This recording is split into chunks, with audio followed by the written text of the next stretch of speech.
அனைவருக்கும் உற்சாகமான மாலை வணக்கம். எல்லோரும் எப்படி இருக்கீங்க? உற்சாகத்தை காணும் வணக்கம் மட்டும் கொஞ்சம் வந்துச்சு. ஓகே, ஸோ இன்றைக்கி கொடுத்த தலைப்பு ஆன்மீகத்தில் பெண்கள் பங்கு என்ன. நம்மளுடைய பங்கு ஆன்மீகத்தில் இருந்தால் என்னென்ன வேணும் அப்படின்னா என்னென்ன வேணும் நமக்கு? பெண்களுக்கு இல்லை, பொதுவாகவே நமக்கு என்னென்ன விஷயங்கள் வேணும், ஆன்மீகத்துலேருந்து என்னெல்லாம் கற்றுக்கணும்னு நினைக்கிறோம் அப்படின்னு எதுவுமே இல்லைங்களா? என்னென்ன விஷயங்கள் கற்றுக்கணும்னு நினைக்கிறீங்க? நீங்கள் வர்றீங்க இல்லையா, மன்றத்துக்கு வர்றீங்க, கூப்பிட்ருக்காங்க, எந்தெந்த விஷயங்களை கற்றுக்கணும்னு நீங்கள் நினைக்கிறீங்க? என் செஷன் இப்படி தான் இருக்கும், வேறு வழியே இல்லை, நீங்கள் பேசி தான் ஆகணும். நீங்கள் வர்றதுக்கு ஒரு நோக்கம் இருக்கும் இல்லைங்களா? அப்பா வெரி குட், வாழ்க வளமுடன். உடல் ஆரோக்கியமாக இருக்கணும், எஸ், மன அமைதியாக இருக்கணும். மற்றவங்களுக்கு எதுக்குல செய்து கூப்பிட்டாங்க அதனால வந்தேன் அப்படிங்கிறீங்களா? ஏதோ ஒரு நோக்கம் இருக்கும் இல்லைங்களா? நீங்கள் வர்றதுக்கு ஏதோ ஒரு நோக்கம் இருக்கு இல்லைங்களா? எந்த நோக்கத்துக்கு வர்றீங்க?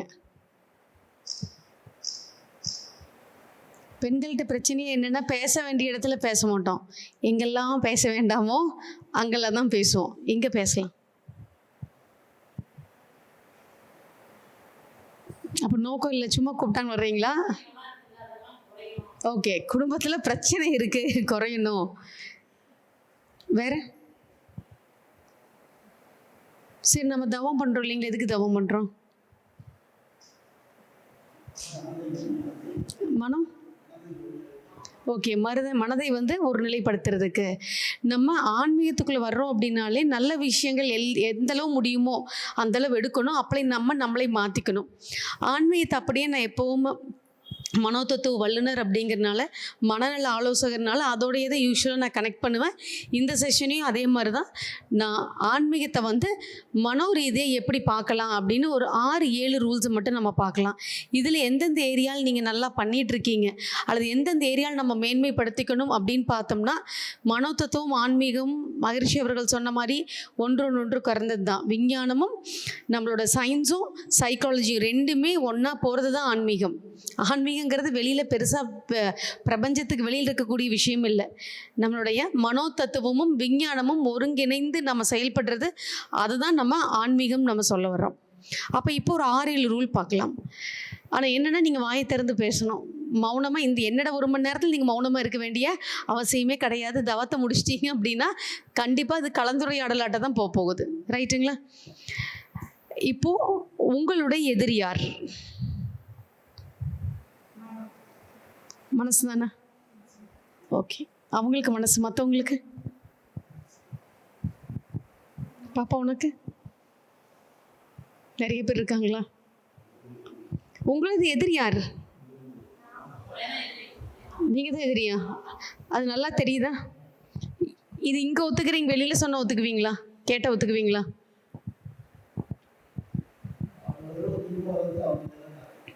அவங்கவுங்க துன்பத்துக்கு அவங்க தான் காரணம், ரைட். ஆனால் மறுபடியும் என் துன்பத்துக்குள்ளே போய்க்கிறோம். ஒத்துக்கிறது இல்லை, ஏற்றுக்கிறது இல்லை. எனக்கே நடந்துச்சு. ஓகே ஓகே, ரொம்ப அதீதமான அன்பு காமிக்கிறதுனால அது திரும்பி எனக்கு கிடைக்காத போது நான் துன்பப்படுறேன். அப்போ பிரச்சனை எங்கே இருக்குங்க? நம்ம மனசில் தான். நமக்கு எதிரி வெளியிலலாம் கிடையாது. வெளியில் இருக்கிற எதிரினால ஒரு லெவலுக்கு மேலே உங்களை ஒன்றுமே பண்ண முடியாது. Yes or no? அப்போ நமக்குள்ளே ஒரு எதிரி இருக்கிறான், அதுதான் நமக்கு பிரச்சனை. 3 படத்தில் பார்த்தீங்க, 3 படம் சினிமா பார்க்குற பழக்கம் இருக்குங்களா? ஓகே, ரொம்ப நியாயத்துக்கு நல்லவங்களா இருப்பீங்களாட்டிருக்கு. ஓகே, ஸோ 3 படத்தில் பார்த்தீங்க. ஓகே, இவங்களாம் அந்த கேட்டகரியோ? தப்பாக கேட்டுட்டேன். கண்டிப்பாக ஐயா சொன்ன மாதிரி சீரியல் ஏதாவது உதாரணம் கொடுத்தா டக்குன்னு கண்டுபிடிச்சிருப்பீங்க. நான் தப்பாக களம் எடுத்துட்டேன்னு நினைக்கிறேன். சரி, தனுஷ்னு ஒரு ஆர்டிஸ்ட்டு தெரியுங்களா? அவர் சீரியல் தெரிஞ்சிருக்கும்பீங்க. ஓகே, அவர் ஒரு சினிமாவில் சொல்லுவார், என் மண்டைக்குள்ள ஒருத்தன் நிற்காமல் பேசிக்கிட்டே இருக்கான் அப்படின்னு சொல்லி. அதுக்கு பேர் தான் பார்த்தீங்கன்னா மனோ தத்துவத்தில் ஓவர் திங்கிங்னு சொல்கிறது. நம்ம யோசிக்கிறது தப்பே இல்லைங்க.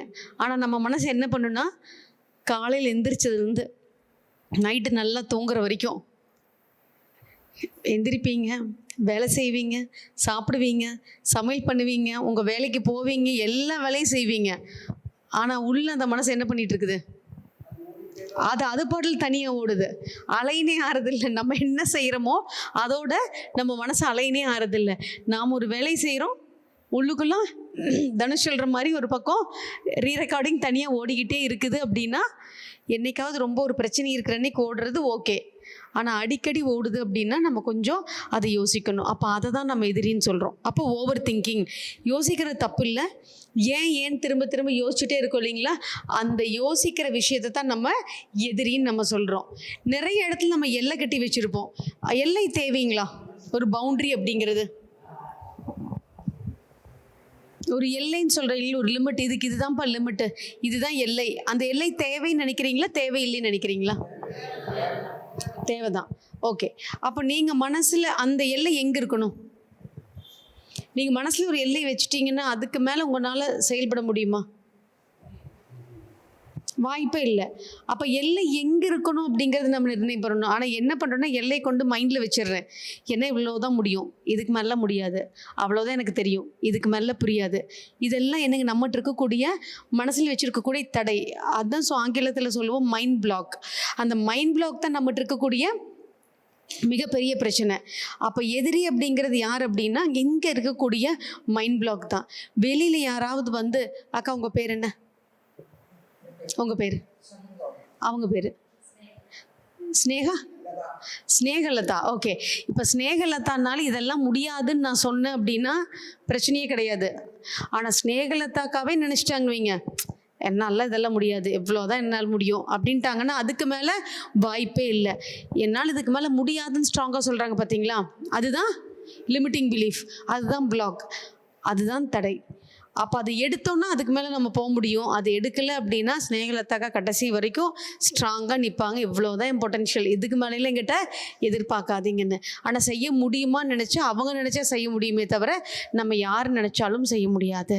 அப்போ நம்ம வந்து எல்லை எங்கே வைக்கணும் அப்படின்னம்னா, நிலப்பரப்பில் இது என் வீடு, இது என்னுடைய ஏரியா, இது என்னுடைய நாடு, அந்த இடத்துல நமக்கு ஒரு பவுண்டரி வேணும். ஏன்னா நமக்கும் வாய்க்கா வரப்பு தகராறு வரக்கூடாதுங்கிறதுக்காக அந்த எல்லை வேணும். எல்லை எதுக்கு தேவை அப்படின்னா, நிலப்பரப்புக்கு மட்டும்தான் எல்லை தேவையே தவிர நம்மளோட மனதுக்கு தேவை கிடையாது. ஆனால் எங்கே கொண்டு போய் வச்சுருக்கோம் அப்படின்னம்னா, மனசில் தான் அந்த லிமிட்டிங் பிலீஃபை வச்சுருக்கோம். அப்போ நம்ம லிமிட்டிங் ஒரு இடத்துல நம்ம வச்சுட்டோம் அப்படின்னம்னா அதுக்கு மேலே முன்னேற முடியுமான்னு கேட்டிங்கன்னா வாழ்க்கையில் முன்னேற முடியாது. குடும்பத்துலையாவது ஒரு லெவலுக்கு மேலே அட்ஜஸ்ட்மெண்ட், இது இவ்வளோதான் என்னால் பண்ண முடியும் அப்படின்னு ஃபிக்ஸ் பண்ணிட்டோம் தான், அதுக்கு மேலே பண்ண முடியாது. அதே மாதிரிக்கு பெண்கள் யாராவது இங்கே வேலைக்கு போகிறீங்க, தொழில் பண்ணுறவங்க இருக்கீங்களா? இங்கே நீங்கள் இருக்கிறவங்களும் யாராவது வேலைக்கு போகிறீங்களா? நீங்கள் தொழில் பண்ணுறீங்க, என்ன பண்ணிகிட்ருக்கீங்க? துண்டு தயாரிக்கிறீங்க. ஓகே, இப்போ துண்டு தயாரிக்கிறீங்க, தொழில் இருக்கிறீங்க. இப்போ ஹவுஸ் ஒய்ஃபுக்கு ஒரு லெவலுக்கு மேலே பிரச்சனை கிடையாது, இவ்வளோதான் உட்காந்துட்டாலும் கூட ஒரு லெவலுக்கு மேலே பாதிப்பு கம்மியாக இருக்கும். ஆனால் வேலைக்கு போகிறவங்களோ தொழில் பண்ணுறவங்களோ இதுக்கு மேலே எனக்கெல்லாம் வாய்ப்பு இல்லைன்னு நினச்சிட்டிங்க அப்படின்னா நம்மளால் என்ன பண்ண முடியாதுங்க, அதை தாண்டி முன்னேற்றம்ங்கிறது கொண்டு வரவே முடியாது. வேறு யாருனாலையும் நீங்கள் வளர முடியாதுன்னு நினச்சா தடுக்கவே முடியாது. ஆனால் நீங்கள் நினச்சிட்டிங்கன்னா அதுக்கு மேலே முடியாது. நம்ம சின்னதில் பார்த்தீங்க அப்படின்னா ஒரு காக்கா கதை படிச்சிருப்போம், அந்த தேர்ஸ்டி க்ரோ, ஞாபகம் இருக்குங்களா? எங்கேயோ படித்த மாதிரி இருக்கா? ஏமா நேற்று படித்ததே ஞாபகம் இல்லைங்கிறீங்களா? அந்த கதை ஞாபகம் இருக்குங்களா? சரி, அந்த கதை யாரோ ஒருத்தர் உங்களுக்கு தெரிஞ்ச ஸ்டைலில் உங்கள் பாணியில் சொல்லுங்கள்.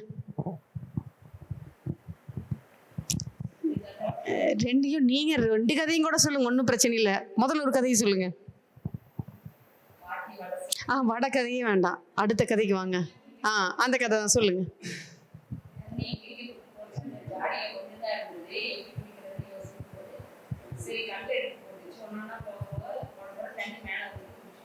ஓகே, வாழ்க வளமுடன். இன்னொருத்தர் யாராவது இன்னும் கொஞ்சம் விரிவாக சொல்லலாம். ஆண்களும் ட்ரை பண்ணலாம்.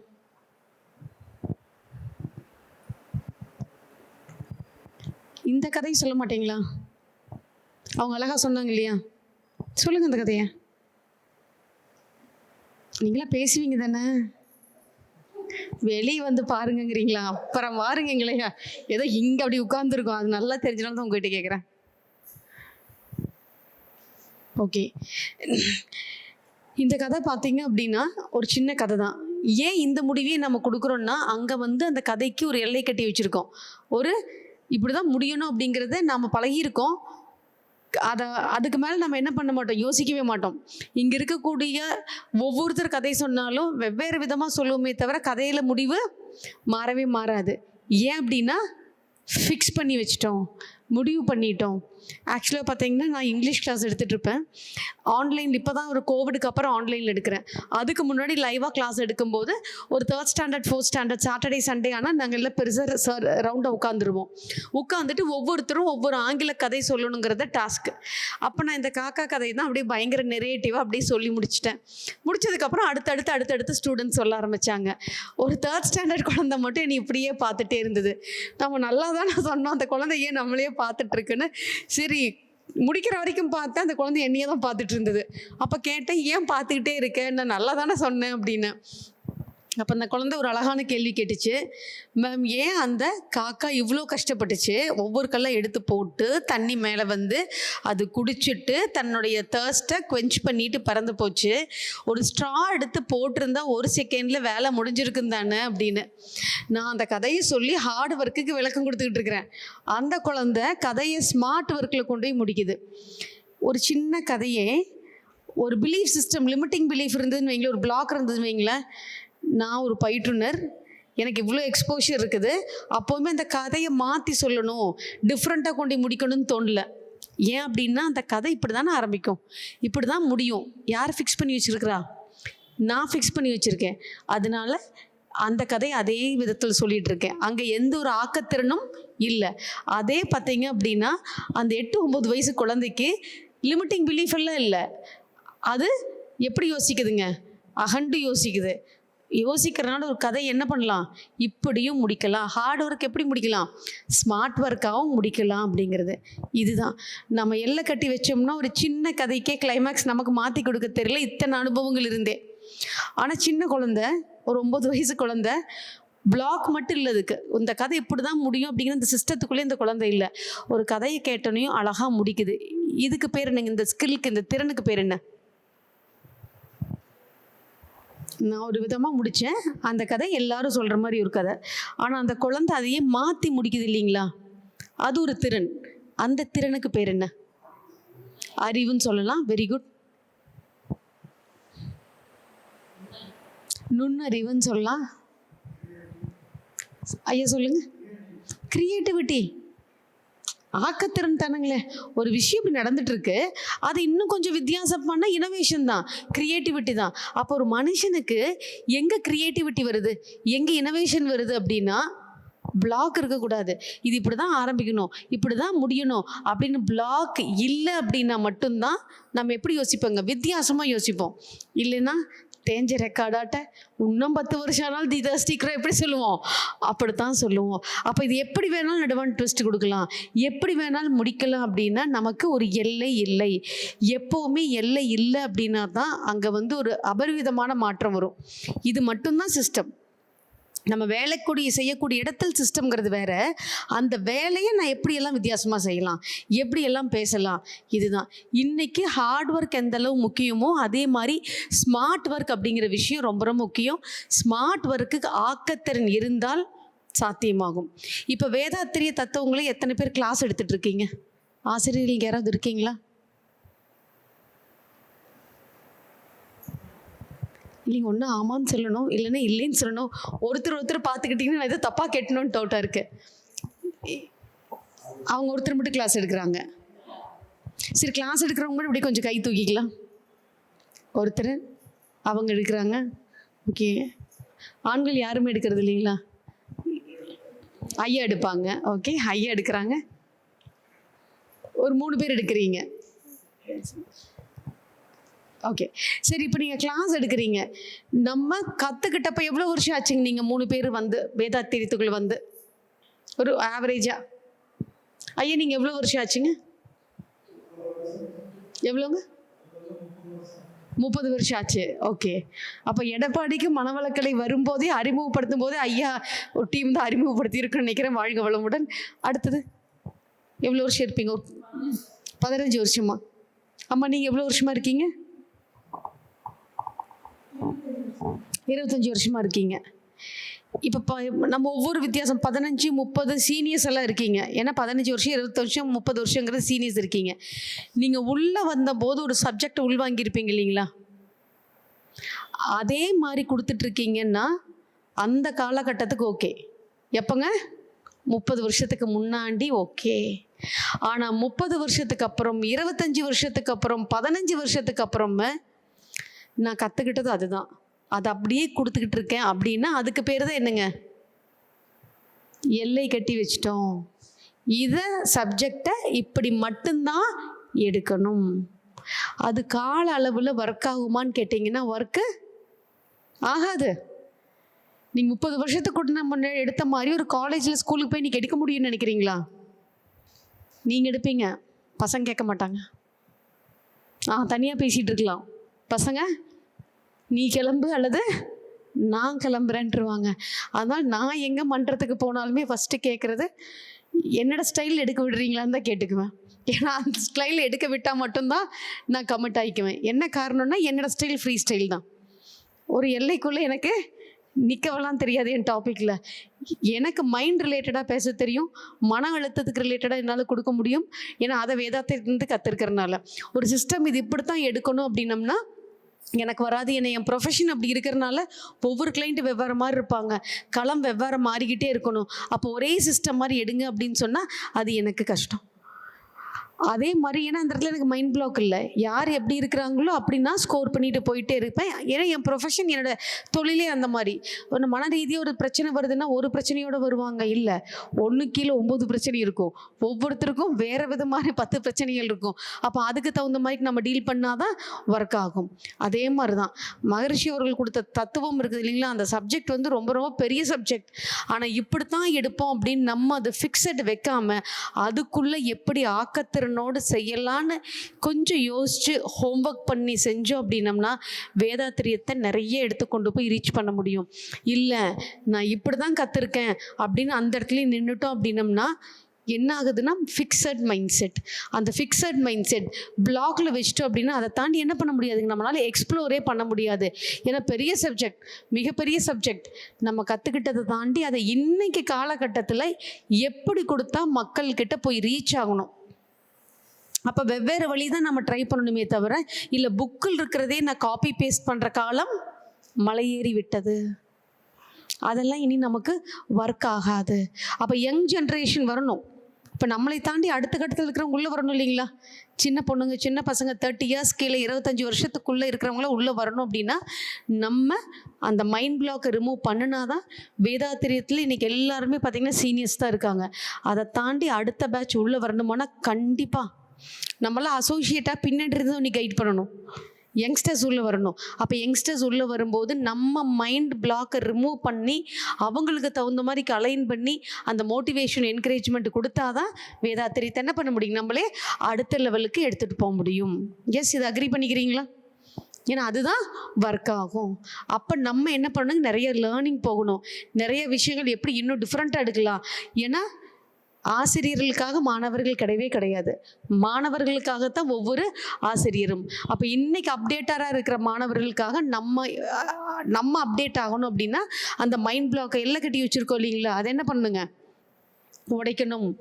ஓகே, இங்கே நிறைய பேர் ஆசிரியர்கள் இல்லை அப்படிங்கிறனால நீங்கள் 3 பேர் மனசு வச்சு என்ன பண்ணலாங்க, உங்கள் பேட்டர்னை இன்னும் கொஞ்சம் அழகாக ஃபைன் டியூன் பண்ணிக்கலாம் தானுங்க. ஏன்னா பண்ணிக்கிட்டால் தான் நம்ம கற்றுக்கிட்ட தத்துவத்தை என்ன பண்ண முடியுங்க, இன்னும் அழகாக அடுத்த வர தலைமுறைக்கு நம்ம கொண்டு போய் கொடுக்க முடியும். 2வது பிரச்சனைன்னு ஒன்று இருக்குது இல்லைங்களா பிரபஞ்சத்தில். பிரச்சனை எல்லாத்துக்குமே இருக்குன்னு நினைக்கிறீங்களா உலகத்தில்? அல்லது இல்லாதவன்னு இருப்பான் அப்படின்னு உங்களுக்கு தோணுதா? இல்லாதவன்னு இருப்பான். ஓகே, பிரச்சனை இல்லாத ஆள்ல இல்லை. ஓகே, உங்கள் கருத்து இருக்குன்னு நினைக்கிறீங்களா? அது இல்லாத ஒரு 2 எங்கேயாவது இருப்பான்னு தோணுதா? இருக்கும், இல்லாமலாம் இருக்காது. ஓகே ஐயா, நீங்கள் இருக்கும் தான், எல்லாருமே இருக்கும் தான் நம்புறீங்களா? ஓகே, கடவுளை தவிர அத்தனை படைப்புகளுக்கும் பிரச்சனை இருக்கு. ஓகே, சைலண்டாக இருந்தாலும் வருதுங்கிறீங்க. ஸ்னேகலத்தாக்கா ரொம்ப அடி வாங்கிருக்கீங்களாட்டிருக்கு. ஓகே, ஸோ பிரச்சனை எல்லாத்துக்கும் இருக்குங்கிறது புரியுதுங்களா? எப்போவுமே இக்கரைக்கு அக்கறை பிரச்சனை, க்ரீனரோ அது அதர் சைடுன்னு சொல்லுவோம். அங்கே பார்க்குற பிரச்சனை உங்கள் வாழ்க்கை என்னங்க பிரச்சனைம்பாங்க, என்னை பார்க்கும்போது உங்களுக்கு என்னங்க, அடுத்தவங்களுக்கே நீங்கள் மனநல ஆலோசனை கொடுத்துட்ருக்கீங்க, உங்களுக்கு பிரச்சனை இல்லைம்பாங்க. ஏன்னா அவங்களோட இடத்துக்கு வந்தால் தான் அவங்களுடைய சந்திக்கக்கூடிய சவால்கள் என்ன, பிரச்சனைகள் என்ன அப்படிங்கிறது எல்லாமே தெரியும். இங்கே என்ன பார்த்தீங்கன்னா நமக்கு நல்லா தெரியுது, எல்லாத்துக்கும் பிரச்சனை கண்டிப்பாக இருக்குங்கிறத ஒத்துக்கிறோம். ஆனால் பிரச்சனை சரியாகிறதுக்கு நம்ம என்ன பண்ண வேண்டும்? ஒரு தீர்வுன்னு ஒன்று இருக்கு இல்லைங்களா? சொல்யூஷன் எடுத்தால் தானே பிரச்சனை விட்டு வெளியில் வர முடியும். என்னங்கய்யா? அதுதானே கஷ்டமாக இருக்கு. ஓகே,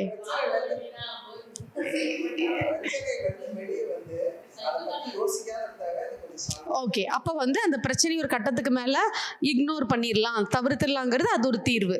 ஓகே, எல்லாருமே இந்த தீர்வு எடுக்கிறோமா? அந்த சொல்யூஷன் எடுக்கிறோமா? பிரச்சனை வந்தாவே பிடிச்சி வச்சுக்கிறோம். ஏன்னா வெயிட் பண்ணிக்கிட்டே இருக்கிறோம். நம்ம பிரச்சனைக்குள்ளேயே வாழ்ந்து என்ன பழகிட்டோங்க, ஹேபிட்டாகவே ஆயிடுச்சு. என் ஃப்ரெண்டோட அம்மா அடிக்கடி புலம்பிகிட்டே இருப்பாங்க. ஏன்னா அந்த அங்கிள் வந்து ரொம்ப டெரராக இருப்பாங்க, எப்பவும் குறை சொல்லிகிட்டே இருப்பாங்க, கத்திக்கிட்டே இருப்பாங்க. ஸோ அவங்க ஃப்ரெண்டோட அம்மாவுக்கு என்ன பேட்டர்ன் ஆயிடுச்சுன்னா, 20 வருஷமாகவே ஹஸ்பண்டை புலம்பி வருத்தப்பட்டு கவலைப்பட்டு பேட்டர்ன் ஆயிடுச்சு. பசங்க பொண்ணுங்கள்லாம் பெருசாகி கல்யாணம் ஆகி அவங்களுக்குலாம் குழந்தை பிறந்து அவங்க லைஃப்பில் பிஸி ஆகிட்டாங்க. ஆனாலும் அவங்களுக்கு என்ன பழகிருச்சுங்க, கவலைப்பட்டு பழகிட்டனால சின்ன பிரச்சனையெல்லாம் தேடி பார்ப்பாங்க. அதுக்குள்ளேயே ட்ராவல் பண்ண ஆரம்பிச்சிருவாங்க. அப்போ அவங்களுக்கு என்ன எடுக்க முடியலன்னா அதுக்கு ஒரு தீர்வு எடுக்க முடியல. இவங்க சொன்ன மாதிரி அதை தவிர்த்துட்டு போகிறது ஒன்று தான் தீர்வு. சரி, இந்த மனுஷன் கத்திக்கிட்டே தான் இருப்பார், விட்டுறலான்னு அதை தவிர்த்துட்டு போகிறது ஒன்று தான் தீர்வு. ஆனால் நிறைய இடத்துல நம்ம ஏன் தீர்வு எடுக்கிறது இல்லை? ஐயா சொன்ன மாதிரி ரொம்ப பொறுமை வேணும். அது நம்மகிட்ட இல்லாதனால எடுக்காமல் இருந்திருக்கலாம். வேறு எதனால நம்ம தீர்வு எடுக்கிறது இல்லை, ஒரு சொல்யூஷன் எடுக்கிறது இல்லை? பிரச்சனை வருது, எல்லாத்துக்குமே இருக்குதுன்னு சொல்கிறோம். நமக்கு வர்ற பிரச்சனைக்கு ஏன் நம்ம சொல்யூஷன் தேடுறது இல்லை, தீர்வு எடுக்கிறது இல்லை? ஓகே, விட்டு கொடுக்குற மனப்பான்மை இல்லை. வேற என்னெல்லாம் காரணம் நம்ம தீர்வு எடுக்காமல் இருக்கிறதுக்கு? பயம். ஓகே, பயம் ஒரு காரணம். நமக்கு பயம் இருக்கலாம், அதை பற்றின அனுபவங்கள் இல்லாமல் இருக்கலாம். நிறைய பேர்த்துக்கு ஒரு இது தீர்வுன்னு எடுத்து அது இன்னொரு பிரச்சனை கொண்டு வந்துடக்கூடாதுங்கிறது இருக்கலாம். இந்த மாதிரி நிறைய விஷயங்கள் இருக்கலாம். ஆனால் இதுதான் தீர்வு அப்படிங்கிறது தெரியாதவங்க கூட இருக்கலாம். ஆனால் இதெல்லாம் ஒரு 10% தான் காரணம். 90% என்ன காரணம்னு நினைக்கிறீங்கன்னா, என்ன காரணம் அப்படின்னா, தீர்வு எப்படி எதிர்பார்க்குறோம்? எனக்கு சாதகமாக இருக்கணும், எனக்கு சாதகமாக இல்லைன்னா அது தீர்வே அல்ல நினைக்கிறோமா இல்லைங்களா? அதுதான் பிரச்சனையே. சில இடத்துல எனக்கு சாதகமாக இருக்காது. எதுங்க? சொல்யூஷன் எப்போவுமே உங்களுக்கு பெனிஃபிட்டாக இருக்குமான்னு கேட்டிங்கன்னா இருக்காது. பல நேரங்களில் நமக்கு பாதகமாக தான் இருக்கும். நம்ம என்ன யோசிக்கிறோம் அப்படின்னம்னா, ஒரு சொல்யூஷன்னாவே என்ன, தீர்வுனாவே என்ன, எனக்கு அதில் நல்லது நடக்கணும். சாத்தியம் நினைக்கிறீங்களா? வாய்ப்பே கிடையாது. சில இடத்துல இல்லை, பல இடத்துல நமக்கு சாதகமாக இருக்கவே இருக்காது. அதை தெரிஞ்சுக்கிட்டீங்க அப்படின்னா சொல்யூஷன் எடுக்கிறதுக்கு ரெடி ஆவீங்க. ஒரு 10% தான் மற்ற காரணம். 90% என்ன காரணம் அப்படின்னா, எனக்கு சாதகமாக அந்த தீர்வு இல்லை, அதனால் அந்த சொல்யூஷன் நான் எடுக்கலை, அதனால் எதுக்குள்ளேயே இருந்துக்கிறேன், பிரச்சனைக்குள்ளேயே இருக்கிறேன். ஆங்கிலத்தில் அழகான ஒரு வாக்கியம் இருக்கும், every problem has a solution. எல்லா பிரச்சனைக்கும் தீர்வு ஒன்று இருக்குது. ஆனால் அந்த தீர்வு எப்போவுமே உங்களுக்கு சாதகமாக இருக்காது. ஆனால் வாழ்க்கையில் பிரச்சனை வருமானு கேட்டிங்கன்னா வந்துக்கிட்டே இருக்கும். பிரச்சனையோடையே தான் நான் இருக்கிறேன்னு சொல்கிற நபர்கள் நீங்கள் தீர்வு எடுக்காமல் இருக்கிறீங்க. சொல்யூஷன் எடுத்துட்டீங்க அப்படின்னா என்ன ஆகுங்க, அந்த பிரச்சனையை விட்டு நீங்கள் ஒன்ஸ் ஃபார் ஆல் வெளியில் வந்துட்டீங்க. அப்போ அடுத்த பிரச்சனையை நீங்கள் சந்திக்கலாம், அடுத்ததுக்கு தீர்வு எடுக்கணும். இப்படி தான் வாழ்க்கை போகணும். ஆனால் நம்ம என்ன பண்ணிக்கிறோம்னா, பிரச்சனைக்கு தீர்வு எடுக்காமல் ப்ராப்ளத்துக்கூடையே ட்ராவல் பண்ணுறதுனால தான் நமக்கு மன அழுத்தம் ஜாஸ்தி வருது. மன அழுத்தம் ஜாஸ்தி வரும்போது அதிகமாக எந்தெந்த விதமான உணர்வுகள் வருது? இப்படி பிரச்சனையெல்லாம் சப்ரஸ் பண்ணியே வச்சுருக்கோம். அதோட விளைவுகள் என்ன? ஏன்னா தீர்வு எடுக்க நமக்கு பிடிக்காது. ஏன்னா எனக்கு சாதகமாக உள்ள தீர்வும் எடுக்கிறது இல்லை. மன அழுத்தத்தினால் என்னென்ன பிரச்சனைகள் வர ஆரம்பிக்குது? தலைவலி வருது, கோபம் வருது, எல்லா நோய் வந்துடும். கண்டிப்பாக டென்ஷன் வருது, கோபம் வருது, ஐயா கவலை வருது. ரைட், இந்த எமோஷன்ஸ் எல்லாம் இருக்குது இல்லைங்களா? இந்த எதிர்விதமான உணர்வுகள்லாம் அதிக வர வர என்ன நடக்கும்னு நினைக்கிறீங்க? பிரச்சனை போயிருமா? போகாது, இருக்கும். நோய் எதனால வருது? கோபம், பயம், இத்தனை உணர்வுகள் வருது. நோய் எதனால வருதுன்னு பார்த்துடலாங்களா? அது ஏன் பார்க்குறோம் அப்படின்னா, நீ கவலைப்படக்கூடாதுங்கிறதுக்காக பார்க்குறோம், கோவப்படக்கூடாதுங்கிறதுக்காக பார்க்குறோம், அந்த கவலைக்குள்ளேயே இருக்கக்கூடாதுங்கிறதுக்காக பார்க்குறோம். நம்ம உடலில் எவ்வளோ நாளமில்லா சுரப்பிகள் இருக்குங்க?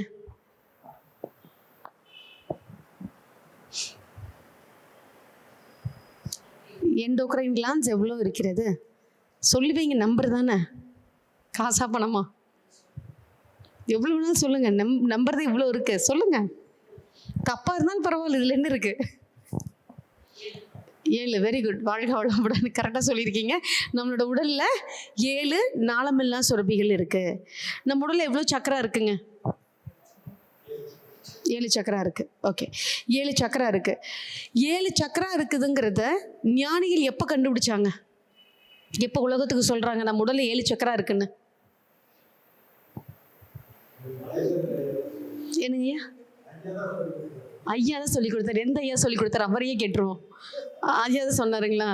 ஓகே, அப்போது 4000 5000 வருஷத்துக்கு முன்னாடியே ஞானிகள் வந்து அவங்களோட தவத்தின் வலிமையால் என்ன கண்டுபிடிச்சிருக்காங்க? நம்ம உடலில் 7 சக்கரா இருக்குது அப்படிங்கிறத கண்டுபிடிச்சாங்க.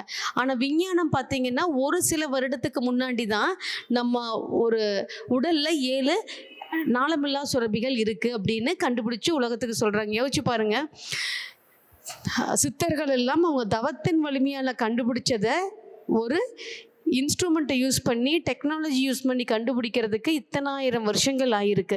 அப்போ இந்த 7 எண்டோக்ரைன் கிளான்ஸும் 7 சக்கராவோடு தொடர்புடையது. நீங்கள் உடல் பிரச்சனை இருக்குன்னீங்கன்னா டாக்டர்கிட்ட போனீங்கன்னாவே ஃபஸ்ட்டு என்ன சொல்லுவாங்கன்னா ஹார்மோனல் இம்பேலன்ஸ்ன்னு சொல்லுவாங்க. என்ன காரணம்னா உடல் இருக்கக்கூடிய 7 நாளமில்லா சுரப்பிகள் கரெக்டாக தான் சுரந்துட்டுருக்கு, ஒன்றுமே பிரச்சனை இல்லை. இந்த உடம்பை கொடுத்தது யாருங்க? இயற்கை. இயற்கை எல்லா சிஸ்டத்தையும் கரெக்டாக செட் பண்ணி வச்சுருக்கு. சப்ரஷன் அதிகமாச்சுன்னு என்ன பண்ணுறோம்? கோவப்படுறோம், டென்ஷன் ஆகிறோம், கவலைப்படுறோம், பயப்படுறோம். இந்த உணர்வுகள் வந்து அதிகமாகும் போது, எதிர்மறையான உணர்வுகள், நம்மளுடைய 7 எண்டோக்ரைன் கிளான்ஸ் இருக்குது இல்லைங்களா, அதிகமாக சுரப்பி சுரக்கும், இல்லைன்னா கம்மியாக சுரக்கும். ரெண்டுமே உடலுக்கு ஆபத்து. அப்போ சும்மா போகிறத என்ன பண்ணுறோம்? வா, நான் சும்மா தான் இருக்கேன் அப்படின்னு கூப்பிடுறோம். எதைங்க? டிசீஸை, நோயை, இதெல்லாம் எதுவும் இல்லாமல் இருந்தால் அது பாட்டில் போயிடும். ஆனால் அதையெல்லாம் நம்ம என்ன பண்ணுறதில்ல, விடுறதில்ல. விடாததுக்கு என்ன காரணம்? நம்மளுடைய சப்ரஷன். நம்ம அந்த சொல்யூஷனே எடுக்கிறது இல்லையே. இந்த பிரச்சனைக்கு எனக்கு சொல்யூஷனே இல்லை, வேறு வழி இல்லை அப்படின்னு அந்த பிரச்சனையில் நீங்கள் இருக்கும்போது சொல்யூஷன் எடுத்தால் மட்டும்தான் நீங்கள் அதை விட்டு வெளியில் வர முடியும். இது இப்படி தான் இருக்குன்னு ஒரு விஷயத்தை ஒரு கட்டத்துக்கு மேலே என்ன பண்ணிக்கணுங்க? ஏற்றுக்கணும். அதை திருத்துறேன், மாத்துறேன் போனீங்க அப்படின்னா டென்ஷன், கவலை, பிரச்சனைகள் தான் அதிகமாகும். சில விஷயத்தெல்லாம் என்ன பண்ணணுங்க? குறைபாடோடு தான் ஏற்றுக்கணும். அந்த ஒய் கேள்வி கேட்டுக்கிட்டே இருந்தோம்னா மண்டைக்குள்ளே பிரச்சனை வரும். சில இடத்துல என்ன பண்ணணுங்க? அக்செப்டன்ஸ், ஏற்றுக்கிறது தான். அப்போ அதை விட்டால் வேறு வழியே இல்லைன்னா வழியே இல்லை. இது இப்படி தான் ஏற்றுக்கிட்டு அடுத்தது என்னன்னு பார்க்குறதுக்கு நமக்கு நிறைய வேலை இருக்குது இல்லைங்களா? ஆனால் பார்க்க மாட்டோம். அப்படியே வேலையை பார்த்தாலும் மைண்டில் என்ன ஓடிட்டுருக்கோம்? அந்த பிரச்சனையே தான் ஓடிட்டுருக்கோம். அந்த பிரச்சனையை ஓட விட்டுட்டே தான் இருக்கிறோம். ஏதாவது அதுக்குண்டான தீர்வு இருக்குன்னா அது தீர்வே இல்லை. ஸோ நீங்கள் இது வெளியில் வரல அப்படின்னா இந்த பிரச்சனைக்குள் இருக்கிறதுனால 7 எண்டோக்ரைன் கிளான்ஸ் பாதிக்கப்படுது. அதனால உங்கள் உடல் நலம் கெடுது. இதுக்கப்புறம் என்ன பண்ணலாம் அப்படின்னா ஒரு தீர்வு எடுத்துட்டு தவிர்க்க வேண்டியதை தவிர்த்துருங்க. அக்செப்ட் பண்ண வேண்டியதை என்ன பண்ணிக்கங்க? இது இப்படித்தான், இவர்கள் இப்படித்தான், இந்த சூழ்நிலை இப்படித்தான்.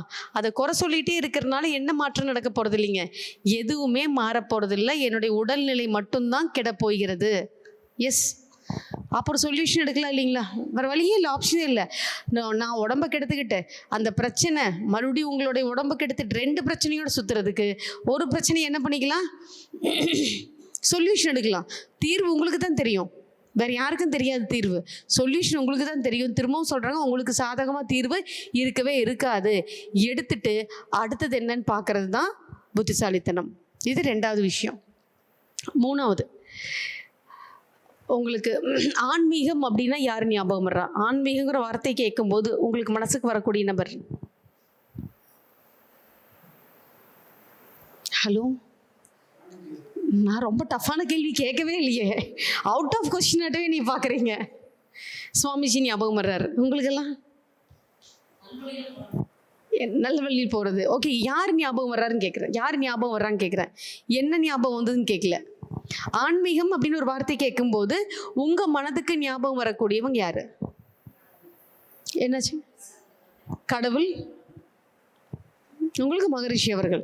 இந்த மாதிரி ஒரு சிலருக்கு இருக்கும். ஏன் சில பேர் இன்னும் சீரியஸாக இருக்கிறீங்கன்னு தெரியல. நீங்கள் எவ்வளோ சீரியஸாக இருந்தாலும் நம்ம வாழ்க்கை மாறப்போகிறது இல்லை. அதுக்கு சந்தோஷமாக இருந்தீங்கன்னு வைங்களேன், ஹாப்பினஸ் ஹார்மோன் ஒன்று இருக்குது, அதுவாக சுரக்கும். இப்படி முறைச்சிக்கிட்டே இப்படி உட்காந்துருக்க மாதிரி உட்காந்துருந்தீங்க அப்படின்னா கார்டிசால் அப்படிங்கிற ஸ்ட்ரெஸ் ஹார்மோன் தான் சுரக்கும். இல்லைம்மா என் பிரச்சனை உனக்கு தெரியாதுன்னு சொன்னீங்கன்னா அதுக்கு மேலே நான் சொல்கிறேன் என் பிரச்சனையை, சரிங்களா?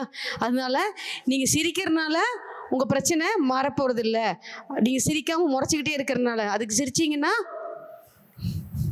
அப்படியும் சிரிக்கலாம், தப்பு இல்லை. அவங்க முறைச்சதுக்கு 1000 டைம்ஸ் இது அப்ரிஷியேட்டட், பாராட்டுக்கள், தப்பே இல்லை. திரும்பவும் சொல்கிறேங்க, நீங்கள் முறைச்சிக்கிட்டே இருந்தீங்கன்னா இன்னும் ஸ்ட்ரெஸ் என்ன ஆகுங்க, அதிகமாகும், முகத்துலேயே இறுக்கம் ஜாஸ்தியாகும். இதனால மன அழுத்தத்துக்கு உண்டான ஹார்மோன் தான் சுரக்கும். முடிஞ்சளவு நல்லா அந்த அக்காவோட சிரிங்க. இல்லை அப்படி இல்லை எனக்கு சிரிக்க தெரியாது அப்படின்னா கொஞ்சமாவது புன்னகை செய்யலாம். என்ன காரணம்னா ஹாப்பினஸ்ங்கிற ஹார்மோன் சுரக்கும். இதெல்லாம் காசு கொடுத்து வாங்குறது கிடையவே கிடையாதுங்க. நம்ம சந்தோஷமாக நம்மளால் முடிஞ்சால் என்ன பண்ண முடியுங்க, வச்சுக்க முடியும். வெளியிலேருந்து சந்தோஷத்தை எதிர்பார்த்துக்கிட்டே இருந்தோம் அப்படின்னா யாரும் நமக்கு அதெல்லாம் கொடுக்க மாட்டாங்க. நம்ம ஹாப்பியாக இருக்க முடியும்னு நினச்சோம் அப்படின்னா கண்டிப்பாக சந்தோஷமாக இருக்க முடியும். ஆன்மீகம்னா ஒரு சிலர் ஞாபகம் வர்றாங்க இல்லைங்களா? அதே மாதிரி தமிழ்நாட்டு அரசியல் அப்படின்னா யார் உங்களுக்கு ஞாபகம் வர்றா? இதுக்கும் மௌனமாக இருப்பீங்களா? நீங்கள் எதுக்கு தாம்மா பேசுவீங்க? இப்போதைக்கு விஜய் பார்த்தீங்க, அந்த அக்கா தெளிவாக இருக்காங்க. இப்போதைக்கு விஜய், அடுத்த எலெக்ஷன் நான் மாற்றுவேன். Okay okay. எடப்பாடியார், ஐயோ ஆமாம், இந்த ஏரியாவில் இருந்துகிட்டே அக்கா ஞாபகம் வச்சுருக்காங்க. ஓகே, எடப்பாடியார், ஒருத்தருக்கு விஜய், காமராஜர், ஐயோ உங்களுக்கெல்லாம் எம்ஜிஆர், அம்மா, ஓகே ஜெயலலிதா அம்மா, ஐயா உங்களுக்கு காமராஜர். வம்பே வேண்டாம், அந்த காலத்துக்கே போயிட்டாங்க அவங்கெல்லாம். ஓகே, அதே மாதிரிக்கு தேசிய அரசியல்னா யார் ஞாபகம் வர்றா? இந்திரா மேம், யாருங்க? இந்திராஜி ஞாபகம் வர்றாங்க. மோடிஜி ஞாபகம் வர்றாங்க. Very good. திரௌபதி முர்மு பார்த்தீங்களா, குழந்தை பேச ஆரம்பிச்சிருக்குது இப்போ தான். ஓகே, மற்றவங்களுக்கு வாஜ்பாய், மொரார்ஜி தேசாய். ஓகே, அதே மாதிரி கிரிக்கெட் அப்படின்னா உங்களுக்கு யார் ஞாபகம் வர்றா? Dhoni, very good. Sachin, Gavaskar, okay, Tendulkar, Virat Kohli. Okay, very good. அதே மாதிரிக்கு சமூக சேவை அப்படின்னா உங்களுக்கு யார் ஞாபகம் வர்றா? அன்னை தெரசா. அப்பா, இதுக்கு தாம்மா பெண்கள் நல்லா பதில் சொல்லியிருக்கீங்க. அப்போ நான் முதல்ல இதை கேட்டிருக்கணும்னு நினைக்கிறேன். ஓகே, சரி, சமூக சேவைன்னு உங்களுக்கெல்லாம் யார் ஞாபகம் வர்றா? அதுக்கும் இந்திரா காந்தி மேம் தான் ஞாபகம் வர்றாங்க உங்களுக்கு இருக்கு. ஓகே, ஸோ இவங்கெல்லாம் நம்ம சொல்கிறோம் இல்லைங்களா? அப்போ தமிழ் சினிமானா யார் ஞாபகம் வர்றோம் உங்களுக்கு? சிவாஜி கணேசன், எம்ஜிஆர், கமல், ரஜினி. உங்களுக்கு என்னங்க? நாகேஷ் ஞாபகம் வர்றாங்க. குட்டி, உனக்கு யார் ஞாபகம் வர்றா? எஸ்கே. ஓகே, அந்த பாப்பா ஒன்று தான் என் ட்ரெண்டில் இருக்குது. ஓகே, எஸ்கே ஞாபகம் வர்றாங்க. அதே மாதிரி ஓகே வேண்டாம், ஹிந்தி நான் கேட்கவே இல்லை. ஏன்னா தமிழுக்கே நீங்கள் வந்து கிட்டத்தட்ட 40-50 வருஷம் பின்னாடி போயிட்டீங்க. நீங்கள் சொன்னீங்கன்னா அந்த ஆர்டிஸ்ட் எனக்கு தெரியாமல் போயிடும். ஓகே, நீங்கள் சொன்னீங்க இல்லைங்களா, இவங்களுக்கு எல்லாமே களம் வேறு, ஃபீல்டு வேறு தானே. இவங்களுக்கெல்லாம் இருக்கக்கூடிய ஒற்றுமை என்ன, அந்த காமனாலிட்டி என்ன? இவங்களுக்கெல்லாம் இருக்கக்கூடிய ஒரு ஒற்றுமை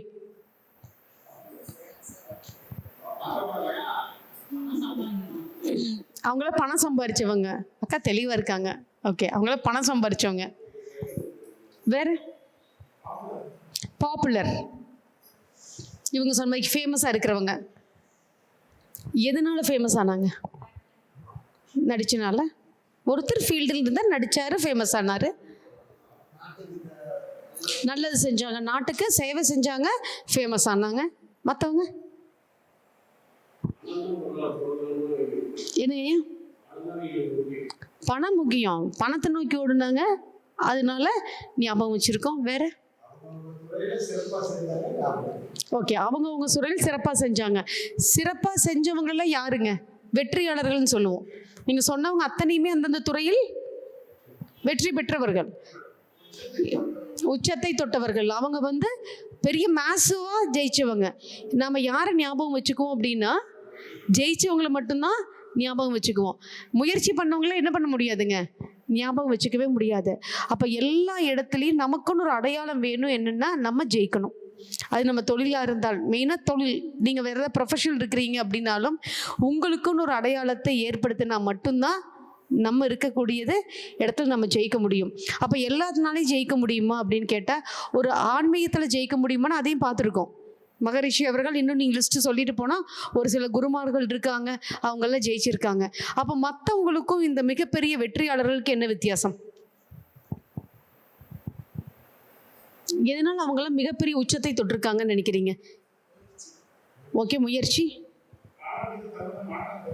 ஓகே, காலத்துக்கு தகுந்த மாற்றத்தை ஏற்றிருக்காங்க. Very good.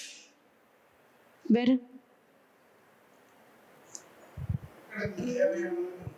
ஓகே, மக்களுக்கு தேவையானது கொடுத்துருக்காங்க. காலத்துக்கு மாற்றி தங்களை யோசித்து புதுப்பித்தல் செஞ்சுருக்காங்க. ஈஸியாக ஜெயிச்சிட முடியுங்களா? அப்புறம் என்னென்ன விஷயம் தேவை ஜெயிக்கிறதுக்கு? கடின உழைப்பு, எஸ்மா, முயற்சி. Very good. விடாமுயற்சி. என்னங்க? பயிற்சி. Smart work. Okay, smart work. வேற என்னென்ன திறன் வேணும்னு நினைக்கிறீங்க மிகப்பெரிய வெற்றி அடைகிறதுக்கு? பெருசாக ஜெயிக்கணும் அப்படின்னா என்னென்ன தேவை? குறிக்கோள் இருக்கணும். என்னங்க? சுயநலம் இருக்கக்கூடாது, தன்னம்பிக்கை இருக்கணும். புதுசா ஓகே, புதிய மாற்றத்தை நான் கொண்டு வரணும். ஓகே, இந்த எல்லா திறன்கள் இருக்கணுங்க. இந்த எல்லா திறனை தாண்டி ஃபோக்கஸ்ன்னு சொல்லுவோம். ஃபோக்கஸ்ன்னு என்னங்க? ஒரு விஷயத்தை மட்டும் நம்மளுடைய கவனத்தை குவிக்கிறது.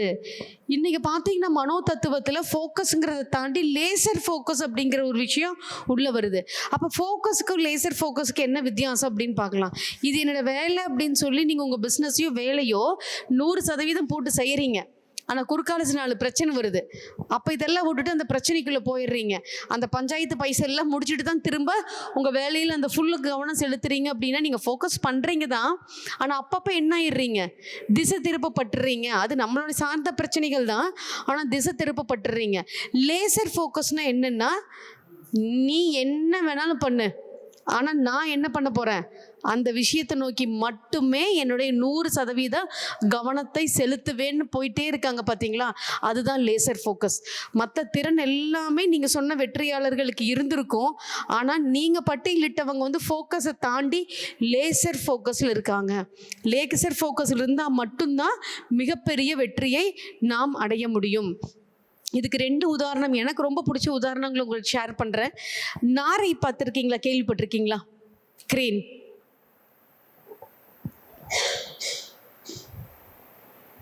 கிரேன்கிறது நாரைங்கிற ஒரு பறவை கேள்விப்பட்டிருக்கீங்களா? பட்டதே இல்லைங்களா? கேள்விப்பட்டிருக்கீங்க. என்ன கலரில் இருக்கும்?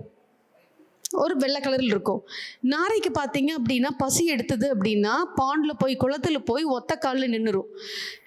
அது காத்துக்கிட்டே இருக்கும் மீனுக்காக. சின்ன மீனெல்லாம் நிறைய வருங்க. ஆனாலும் அது என்ன பண்ணாதுன்னா சின்ன மீனை சாப்பிடாது. அந்த பெரிய மீன் அந்த ஒரு கேங்ஸ்டருக்காக காத்துக்கிட்டே இருக்கும்.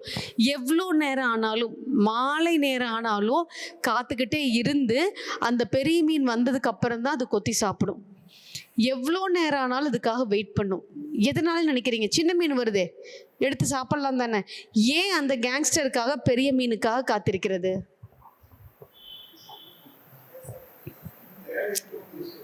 தேவை, தன்னோட தேவைக்கு அதுதான் பூர்த்தி செய்யும். Very good. என்னோட தேவை அதுதான் அப்படிங்கிறது. வேற விடாமுயற்சின்னு சொல்லலாம். ஏன்னா சில சமயத்தில் பார்த்தீங்க அப்படின்னா ஸ்டேட் ஆஃப் சாட்டிஸ்ஃபேக்ஷன் இருக்குது, மன திருப்தின்னு ஒன்று இருக்கும். அந்த நாரைக்கு அந்த சின்ன மீனியில் சாப்பிட்டோம்னா என்ன ஆயிருங்க? பசி அடங்கிடும் கண்டிப்பாக, சந்தேகமே இல்லை. ஆனால் அதுக்கு ஒரு திருப்தி கிடைக்காது. ஏன்னா அது குறி வச்சிருக்கிறது பெரிய மீன். அப்போ தான் என்ன பண்ணுது, நாரை தான் இருந்தாலும் இப்போ சாப்பிட்டா போதுன்னு அங்கே இருக்கக்கூடிய மீனை கொத்தி சாப்பிடாம காத்து கொண்டிருக்கிறது எவ்வளோ நேரம் ஆனாலும். அதுக்கு பேர் தான் லேசர் ஃபோக்கஸ். அது ஃபோக்கஸ் பண்ணுது. சின்ன மீன் கிடைச்சாலும் என்ன பண்ணியிருக்கலாம்? சாப்பிட்ருக்கலாம். அது ஆனால் சாப்பிடுவதற்கு தயாராக இல்லை. ஏன் அப்படின்னா நான் ஃபிக்ஸ் பண்ணி வச்சிருக்கிறது இதை பெரிய மீனை நான் காத்திருக்கிறேன். அதுக்கு பேர் தான் லேசர் ஃபோக்கஸ். அப்போ ஒரு பறவைனால என்ன பண்ண முடியுதுங்க? லேசர் ஃபோக்கஸாக அதை மட்டுமே ஃபிக்ஸ் பண்ணி அதை மட்டுமே டார்கெட் பண்ணி அதனால் அச்சீவ் பண்ண முடியுது. நீங்கள் சரித்திரத்தில் எடுத்துக்கிட்டிங்கன்னா, இதிகாசத்துக்கு நம்ம போனோம் அப்படின்னம்னா, குருகுல கல்வின்னு கேள்விப்பட்டிருப்பீங்க. அப்படின்னு என்னங்க? குரு காணிக்கை இல்லைங்க, குருகுல கல்வின்னு சொல்லுவோம் இல்லைங்களா?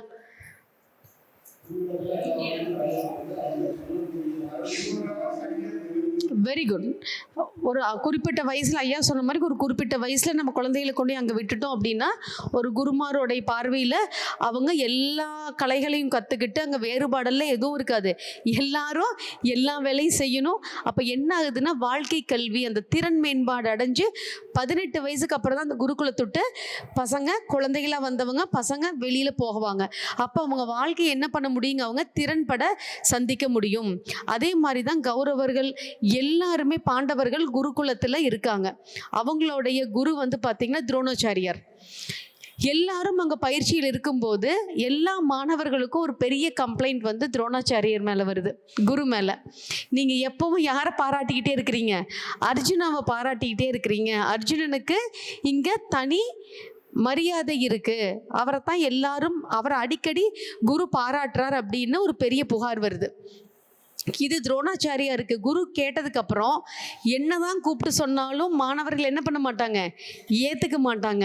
அப்போ நம்ம ஏன் இவங்களை புரிய வைக்கணும்னு என்ன பண்ணிடுறாரு, எல்லா மாணவர்களையும் கூப்பிட்டு குறிப்பிட்ட தேதியில் இந்த நேரத்தில் ஒரு வில்வித்தை போட்டி நடக்க போகுது, எல்லாருமே என்ன பண்ணுங்க, பயிற்சியை தொடங்க ஆரம்பிச்சிருங்க அப்படின்னு சொல்லிடுறாரு.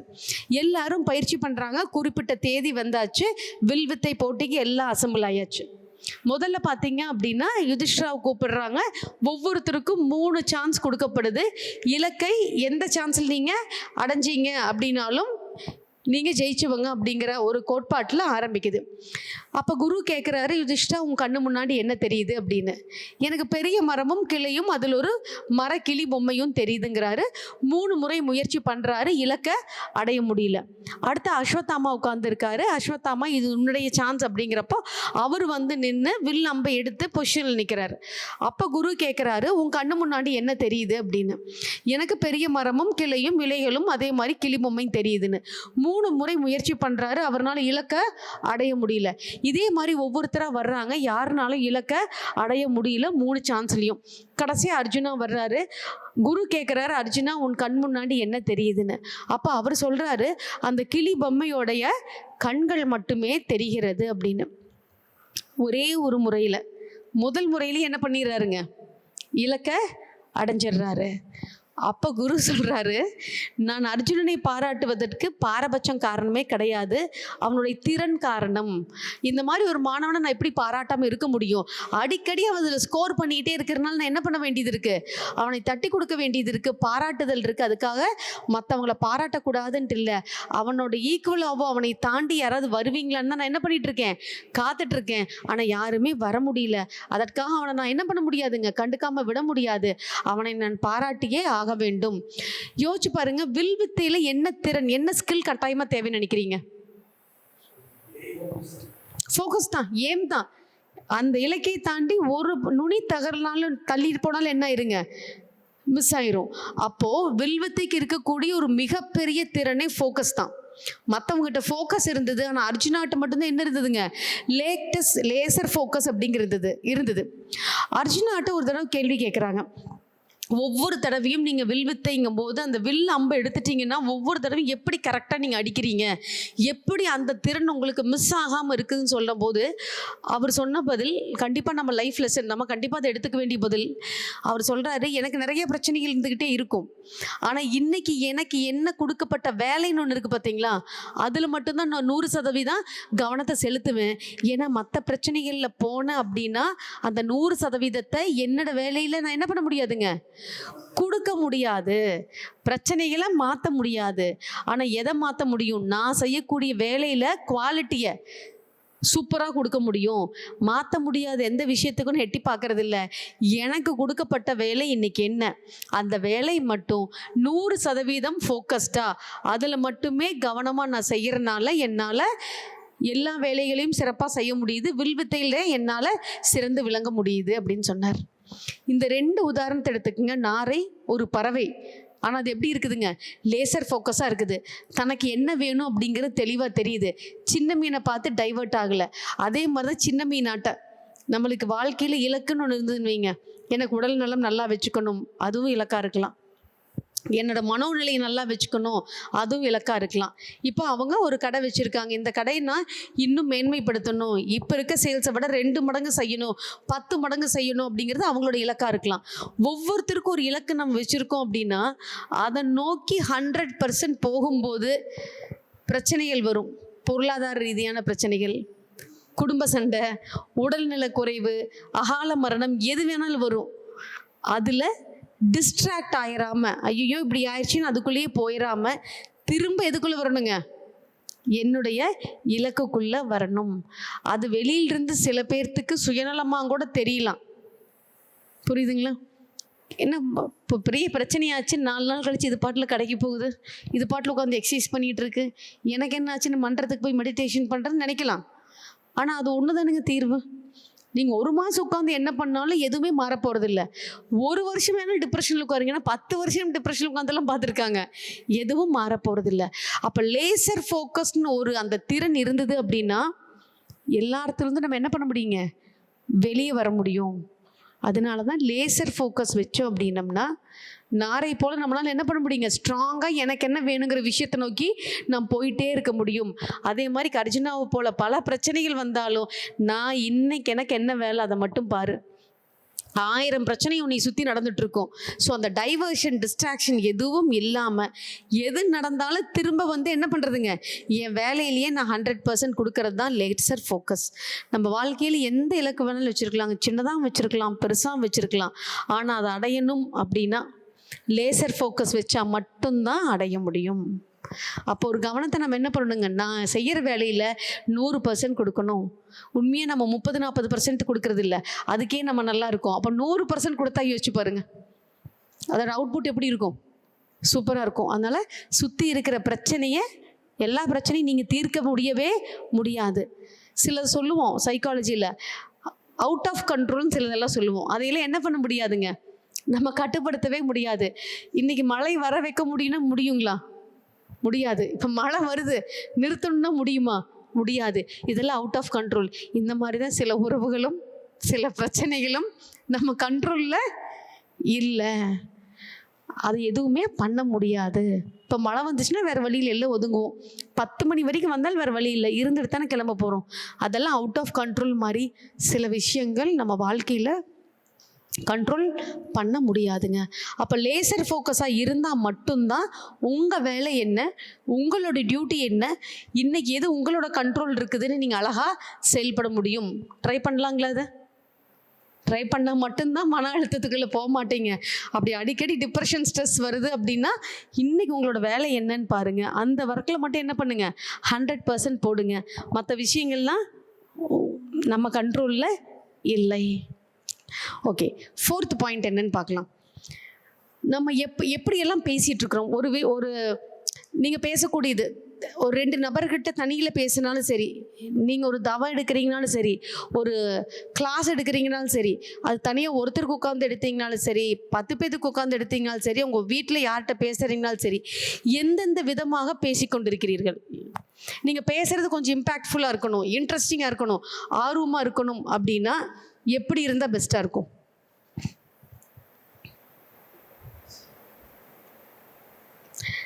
பொதுவாகவே ஒரு வாக்கியம் இருக்கும், அது நீங்கள் கேள்விப்பட்டிருப்பீங்கன்னு நினைக்கிறேன். நீங்கள் என்ன சொல்கிறீங்கிறது முக்கியம் இல்லை, எப்படி சொல்கிறீங்கிறது தான் முக்கியம்.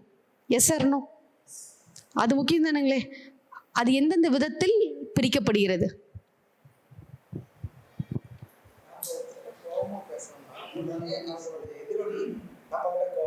ஓகே, கோவமாக பேசுறது. அப்போ பேசுவதன் மூலமாக, அந்த கண்டென்ட் மூலமாக நீங்கள் என்ன பண்ணலாம், கோவமாக பண்ணலாம், சமாதானம் பண்ணலாம். அதுக்கு பேர் என்ன, செய்தி.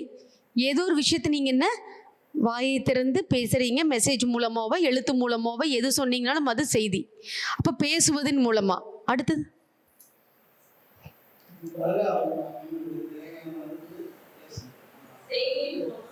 செய்கையின் மூலமாக. Very good. நம்மளோட பாடி லாங்குவேஜ் செய்கையின் மூலமாக என்ன பண்ணுறங்க, கன்வே பண்ணுவோம். நீங்கள் பேசுகிறப்போ கூட எது இருக்குதுங்க, செய்கையும் கூட சேருது. ஓகே, இப்போ நம்ம கொடுக்கக்கூடிய செய்தி, உடல் மொழி 2. இன்னொரு விஷயம் இருக்குது, என்ன நினைக்கிறீங்க?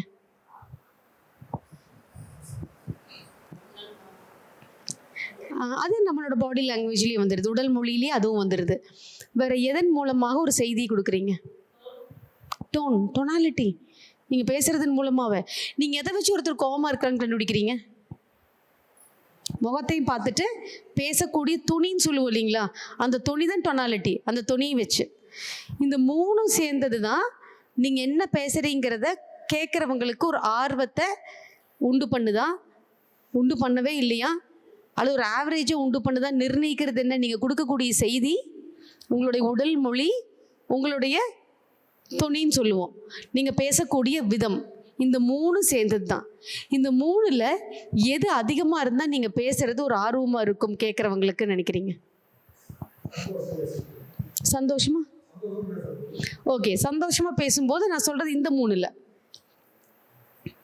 செய்தி அதிகமாக இருந்தால் இம்பேக்ட் பண்ண முடியுமா?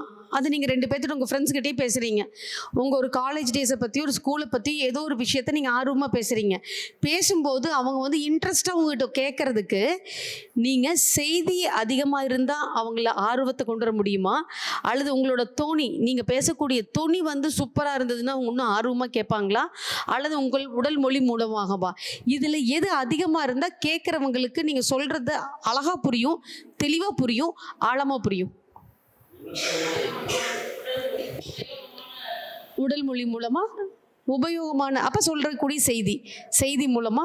எஸ், மற்றவங்களுக்கு செய்தியும் தொனி முக்கியம். எஸ், நகைச்சுவை. அதுதான் இந்த 3ல் எது தேவைன்னு கேட்குறேங்க. நான் சொன்ன இல்லைங்களா, ஒரு செய்தி, நீங்கள் பேசக்கூடிய தொனி, உடல் மொழி, இதன் மூலமாக தான் நீங்கள் சந்தோஷமாக இருக்கிறீங்க, இம்பேக்ட்ஃபுல்லாக கொடுக்குறீங்க, கோவமாக இருக்கீங்க, கவலையாக இருக்கீங்க. இந்த 3 விஷயத்தானு கணிக்கிறீங்க. இந்த 3லேயே நீங்கள் கணிக்கவே முடியாது இல்லையா? வாய்ப்பு இருக்குங்களா? வாய்ப்பே இல்லை. அப்போ இந்த 3ல் எது அதிகமாக இருந்தால் நீங்கள் பேசக்கூடியது கேட்குறவங்களுக்கு ஆர்வமாக இருக்குன்னு நினைக்கிறீங்க?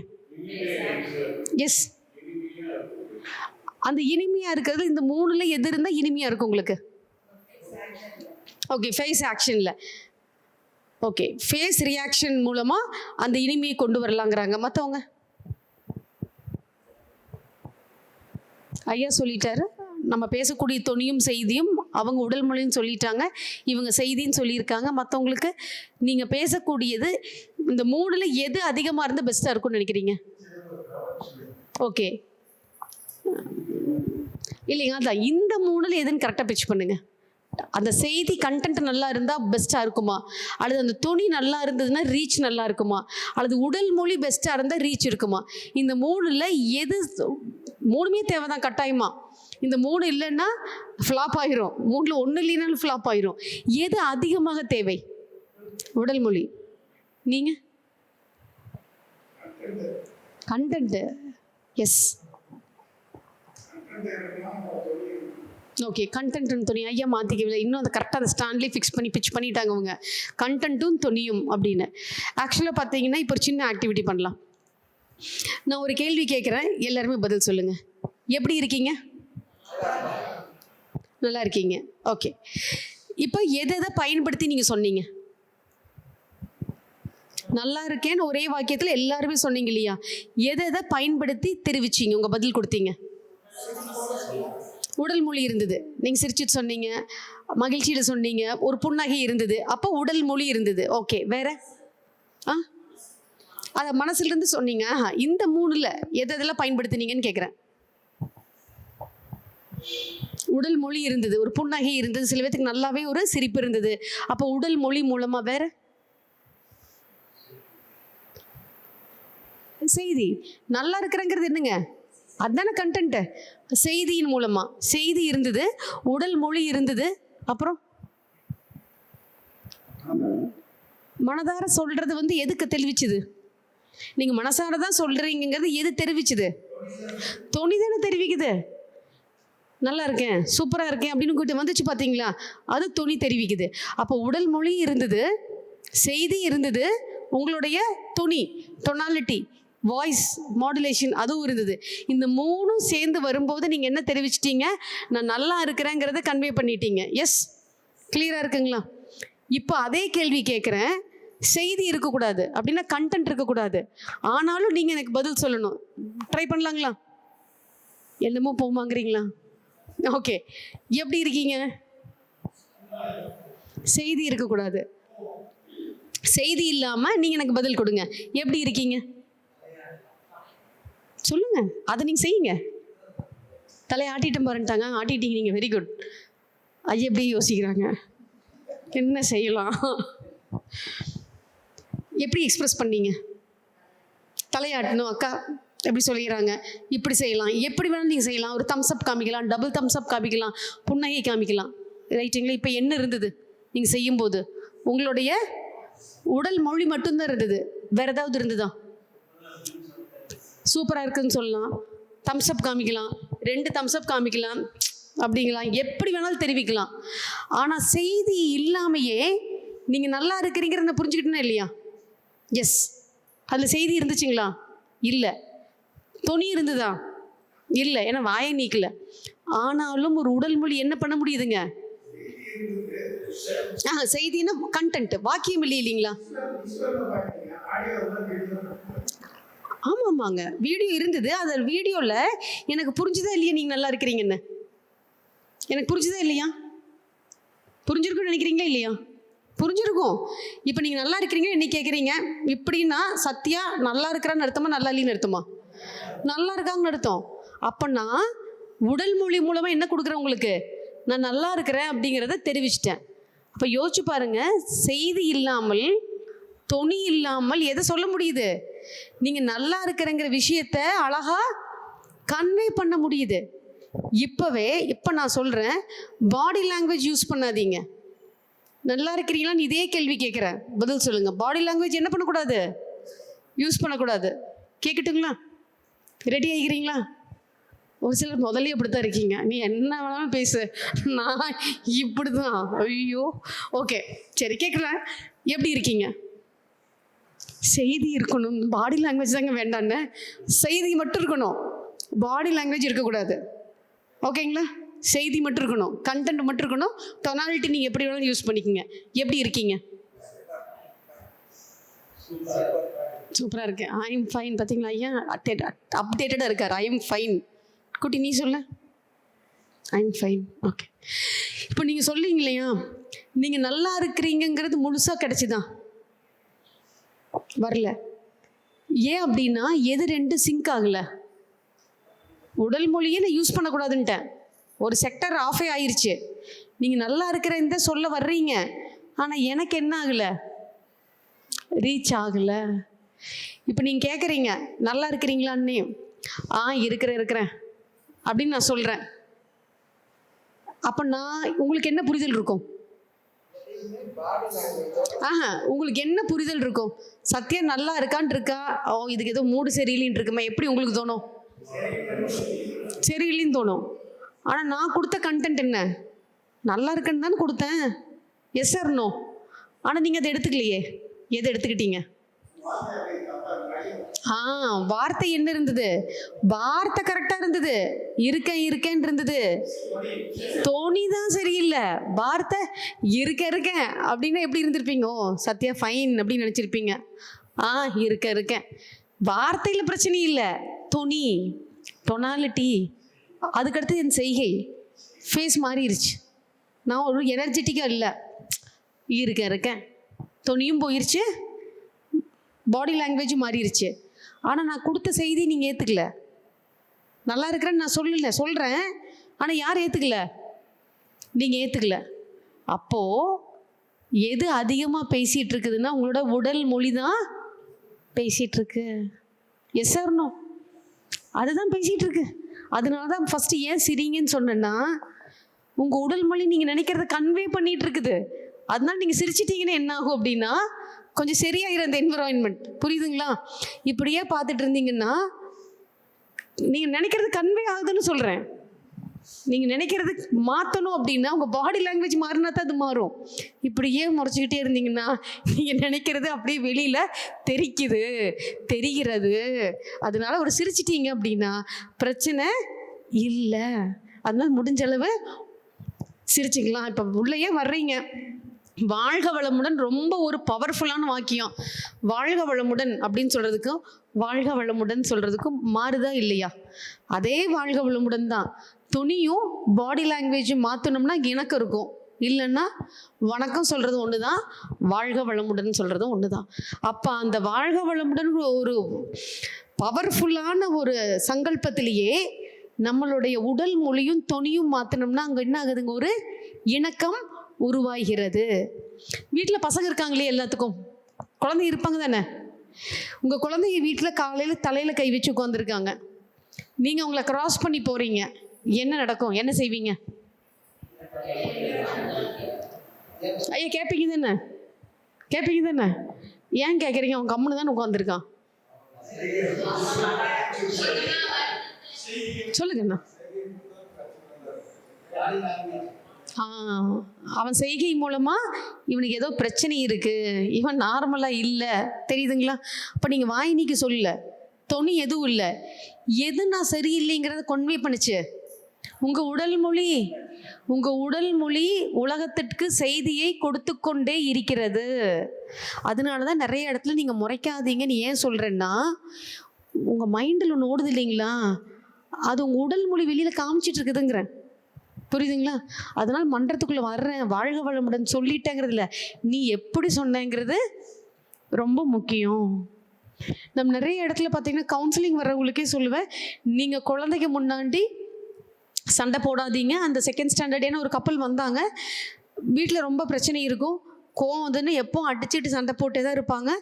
குழந்தைக்கு மனநலம் பாதிக்கும். கண்டிப்பாக ஒரு கட்டத்தில் அதுக்கு தன்னம்பிக்கைங்கிறது போயிடும், ஒரு இன்செக்யூரிட்டி, ஒரு பாதுகாப்பற்ற தன்மை வரும். அதனால என்ன பண்ணக்கூடாது, ரெண்டு பேரும் குழந்தை முன்னாடி சண்டையே போட்டுக்கூடாதுன்னு அனுப்பிச்சி வச்சேன். உங்களுக்கு பிடிச்சா பேசுங்களீன்னு என்ன பண்ணுங்க, அமைதியாக இருங்கன்னு சொன்னேன். அவங்க போய் ஒரு 2 மாதம் அப்படியே இருந்துட்டு வந்துட்டு, இல்லை என் பொண்ணு இப்போவுமே கொஞ்சம் இறுக்கமாக இருக்கிறா, பொண்ணோட பிரச்சனைக்கு தான் வந்தாங்க. பொண்ணுக்கிட்ட பிரச்சனை இல்லை, யார்கிட்ட பிரச்சனை? பொண்ணோட அப்பா அம்மா கிட்ட தான் பிரச்சனை. அதனால சண்டை போடாதீங்கன்னு அனுப்பிச்சி விட்டேன். 2 மாதம் கழிச்சு இன்னும் என் பொண்ணு எப்படி இருக்கா, இறுக்கமாக தான் இருக்கா அப்படின்னாங்க. அப்போ வீட்டில் இன்னும் சண்டை போட்டுருக்கிறீங்களான்னு கேட்டாங்க. நோ மேம், இப்போலாம் நாங்கள் என்ன பண்ணுறது இல்லை, சண்டையே போட்டுக்கிறது இல்லை அப்படின்னாங்க. சரி நீங்கள் அப்போ கோவத்தையெல்லாம் விட்டுட்டீங்களா, ஒய்ஃப் மேலே இருக்கிற கோவத்தை விட்டுட்டீங்களா அப்படின்னு ஹஸ்பண்ட் ஒய்ஃப் கிட்ட கேட்கும்போது, இல்லை வாய் வார்த்தையில் பேசிக்கிறதே இல்லை. எதில் பேசிக்கிறாங்க? ஆக்ஷன்ஸில் பேசிக்கிறாங்க. சரி என்னதான் பேசிக்கிட்டீங்க அப்படின்னா, காலையில் கோவமாக இருந்தாலும் நான் என்ன பண்ணுவேன்னா, என் குழந்தை இருக்கிற அப்படிங்கிறனால நான் எதுவும் கேட்க மாட்டேன், சேர் இழுத்து போட்டு கம்முன்னு உட்காருவேன். அவள் கொண்டு வந்து பிளேட்டை வைப்பா. பிளேட்டை வைக்கிறப்ப நம்ம கோவத்தில் எப்படி வைப்போம், தங்குன்னு வைப்போம், தலை மேலே வைக்கிற மாதிரி நினச்சி டேபிளில் வைப்போம். அதுக்கடுத்து அவங்க தோசையை போடுறாங்க, எதுவும் கேட்கறது இல்லை. அதுக்கப்புறம் இவர் வேகமாக சேர் எடுத்து எந்திரிச்சிட்டு அடிக்கடி கோமந்தது வருங்களா, ஒரு சலுப்பாக இருந்தா இவ போடுறது ஒரு தோசை, இதை வேற என்ன சாப்பிடணும்னு அது வேற எக்ஸ்பிரஸ் பண்ணுறாரு. அதுக்கப்புறம் வண்டி சாவி எடுக்கும்போது வேகமாக எடுக்கிறாரு, கதவை பட்டுன்னு சாத்திட்டு போகிறாரு. குழந்தைகிட்ட மட்டும் நான் வர்றேன் அப்படின்ட்டு கிளம்பிடுறாரு. ஒரு குழந்தைக்கு தெரியாதுங்களா இந்த பாடி லாங்குவேஜை பார்த்தா அப்பா கோவமாக இருக்கிறாருன்னு? ஒரு 2ஆம் கிளாஸ் படிக்கிற குழந்தைக்கு தெரியாதுங்களா? நல்லா தெரியும். அப்போது நீங்கள் சண்டை போடல, எதுலிங்க, செய்தியில். ஆனால் எதில் சண்டை போட்டிருக்கீங்க? இப்போ துணியும் இல்லை, உங்களுடைய பாடி லாங்குவேஜில். நீங்கள் எதுவும் பண்ணல, கதவை அடிச்சுட்டு போகிறப்ப குழந்தைக்கு தெரிஞ்சிச்சு அப்பா டென்ஷனாக இருக்கிறாரு, அதோட ஸ்ட்ரெஸ் அப்படியே தான் இருக்குது. நீங்கள் கேட்டால் நான் 2 மாதம் சண்டையே போடவில்லை, தயவு செய்து உங்கள் ஆக்ஷன்ஸையும் நீ காமிக்காதீங்க. மேம் எப்படி மேம் காமிக்காமல் இருக்கன்னா, குழந்தை உருப்படணும்னா என்ன பண்ணணும், உன் ஆக்ஷன்ஸில் யாரையும் காயப்படுத்தாத. அந்த சேரை தான் மெதுவாக எடுத்து வச்சு சாப்பிட்றது, அந்த கீச்சைனை தான் வண்டி சாவியை தான் மெதுவாக எடுக்கிறது. ஒய்ஃப் கிட்ட சொல்கிறேன், நீங்கள் வைக்கிறதுன்னு ஆயிடுச்சு, அதே டங்குன்னு டேபிள் மேலே வைக்கிறீங்க, சாதாரணமாக வச்சுட்டு போங்க, கதவை தப்புன்னு ஸ்லாம் பண்ணாதீங்க, அடிச்சுட்டு போகாதீங்க. இது அத்தனையுமே செய்தி அந்த 2ஆம் கிளாஸ் குழந்தைக்கு அப்பா அம்மா சண்டை போட்டிருக்காங்கன்னு. புரியுதுங்களா? நீங்கள் வாய் நீக்கினாதான் அப்படிங்கிறது இல்லைங்க. உங்களோட உடல் மொழி உங்கள் மனதை பிரதிபலித்து கொண்டே இருக்கிறது. அப்படின்னா எதில் நம்ம ஹோம்ஒர்க் நிறையா பண்ணணும்னா உடல் மொழியில். ஏன்னா ட்ரெயினராக போய் நிறையா ஸ்கூல்ஸ், காலேஜஸ், நிறைய இடத்துல ட்ரைனிங் எடுக்கும்போது ஒரு ட்ரெயினருக்கு நல்லா தெரியும் அங்கே 500 பேர் உட்காந்துருக்காங்க, 50 பேர் உட்காந்துருக்காங்கன்னு எத்தனை பேர் கவனிக்கிறாங்க, எத்தனை பேர் பாதி கவனிச்சிருக்காங்க, எத்தனை பேர் தூங்கிட்டு இருக்காங்க, எத்தனை பேர் தூங்குறமே அசௌரியமாக தூங்கிட்டு இருக்காங்க, எத்தனை பேர் சூப்பராக தூங்கிட்டு இருக்காங்க, எல்லாமே தெரியும். எப்படி தெரியுதுங்க? உடல் மொழி சொல்லு இல்லைங்களா, இவங்க கவனிக்கிறாங்களா கவனிக்கலையா என்ன பண்ணுறாங்க அத்தனையுமே தெரியும்.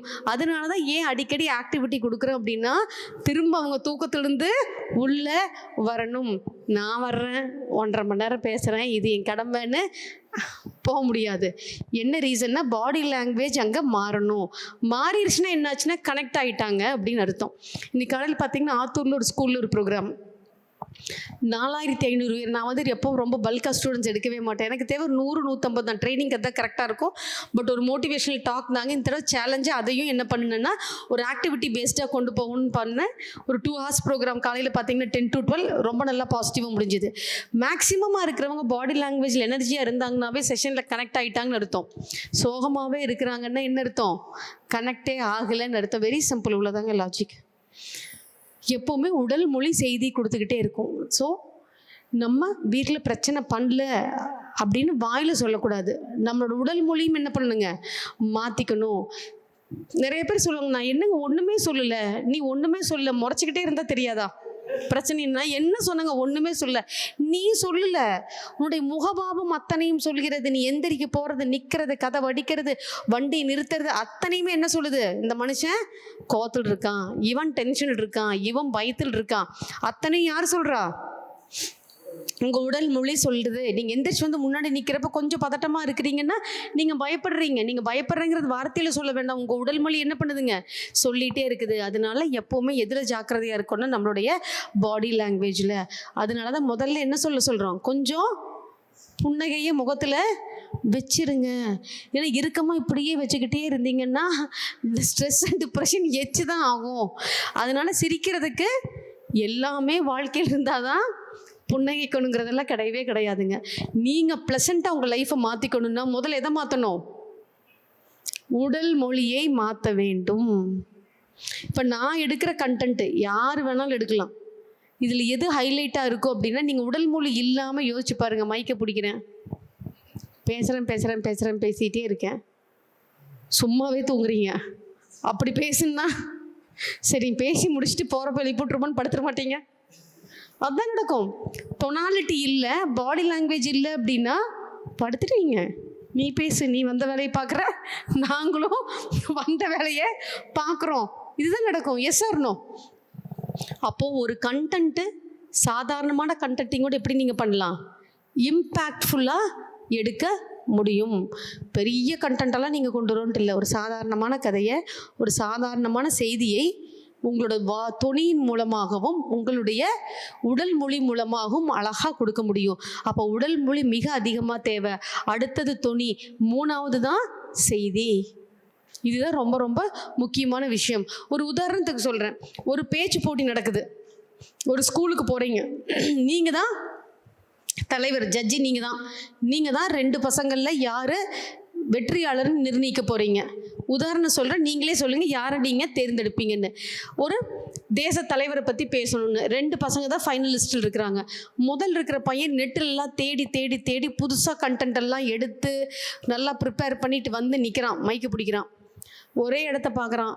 3 நிமிஷம் அவனுடைய டைம் ஸ்லாட்டு. நிறைய செய்திகள் கொடுத்துக்கிட்டே இருக்கான். அடுத்தடுத்து கொடுத்துட்டே இருக்கிறான். மைக்கு பிடிச்சவன் யாரையும் பார்க்கல, அங்கே எந்த பாடி லாங்குவேஜ் இல்லை, புன்னகை கிடையாது, யாரையும் ஐ கான்டாக்ட் வைக்கல. ஆனால் செய்தி மட்டும் என்ன பண்ணுறான், கொட்டி தீத்துறான். 3 நிமிஷம் அங்கே பெல் அடிக்கிற வரைக்கும் பையன் நிறுத்தின பாடு இல்லை. அங்கே பெல் அடிக்கிறதுக்கு அப்புறம் இவன் நிறுத்துறான், ரைட்டு போய் உட்காந்துடுறான். அடுத்து 2வது மாணவன் வர்றான். அவன் நார்மலான விஷயத்த, உங்களுக்கு தெரிஞ்ச விஷயத்த சொல்கிறான். ஆனால் அவங்ககிட்ட ஐ கான்டாக்ட் இருக்குது, நல்ல போஸ்டர்ஸ் இருக்குது, உடல் மொழி நல்லா இருக்குது, அடிக்கடி புன்னகைக்கிறான், மக்களோட சின்ன அந்த 3 நிமிஷத்தில் இன்ட்ராக்ட் பண்ணுறான், இது எல்லாம் செய்கிறான். அதே 3 நிமிஷத்தில் அழகாக அவன் என்ன பண்ணுறான், முடிக்கிறான். ஆனால் அந்த பாயிண்ட் உங்களுக்கு தெரிஞ்ச பாயிண்ட் அவங்க கூட தான் இருக்குது. இது அத்தனையும் 3 நிமிஷத்தில் முடித்து பெல் அடிக்கும் போது அவனும் நிறுத்துகிறான். நீங்கள் ஜட்ஜாக இருக்கீங்க அப்படின்னா நீங்கள் யாரை தேர்ந்தெடுப்பீங்க வெற்றியாளராக?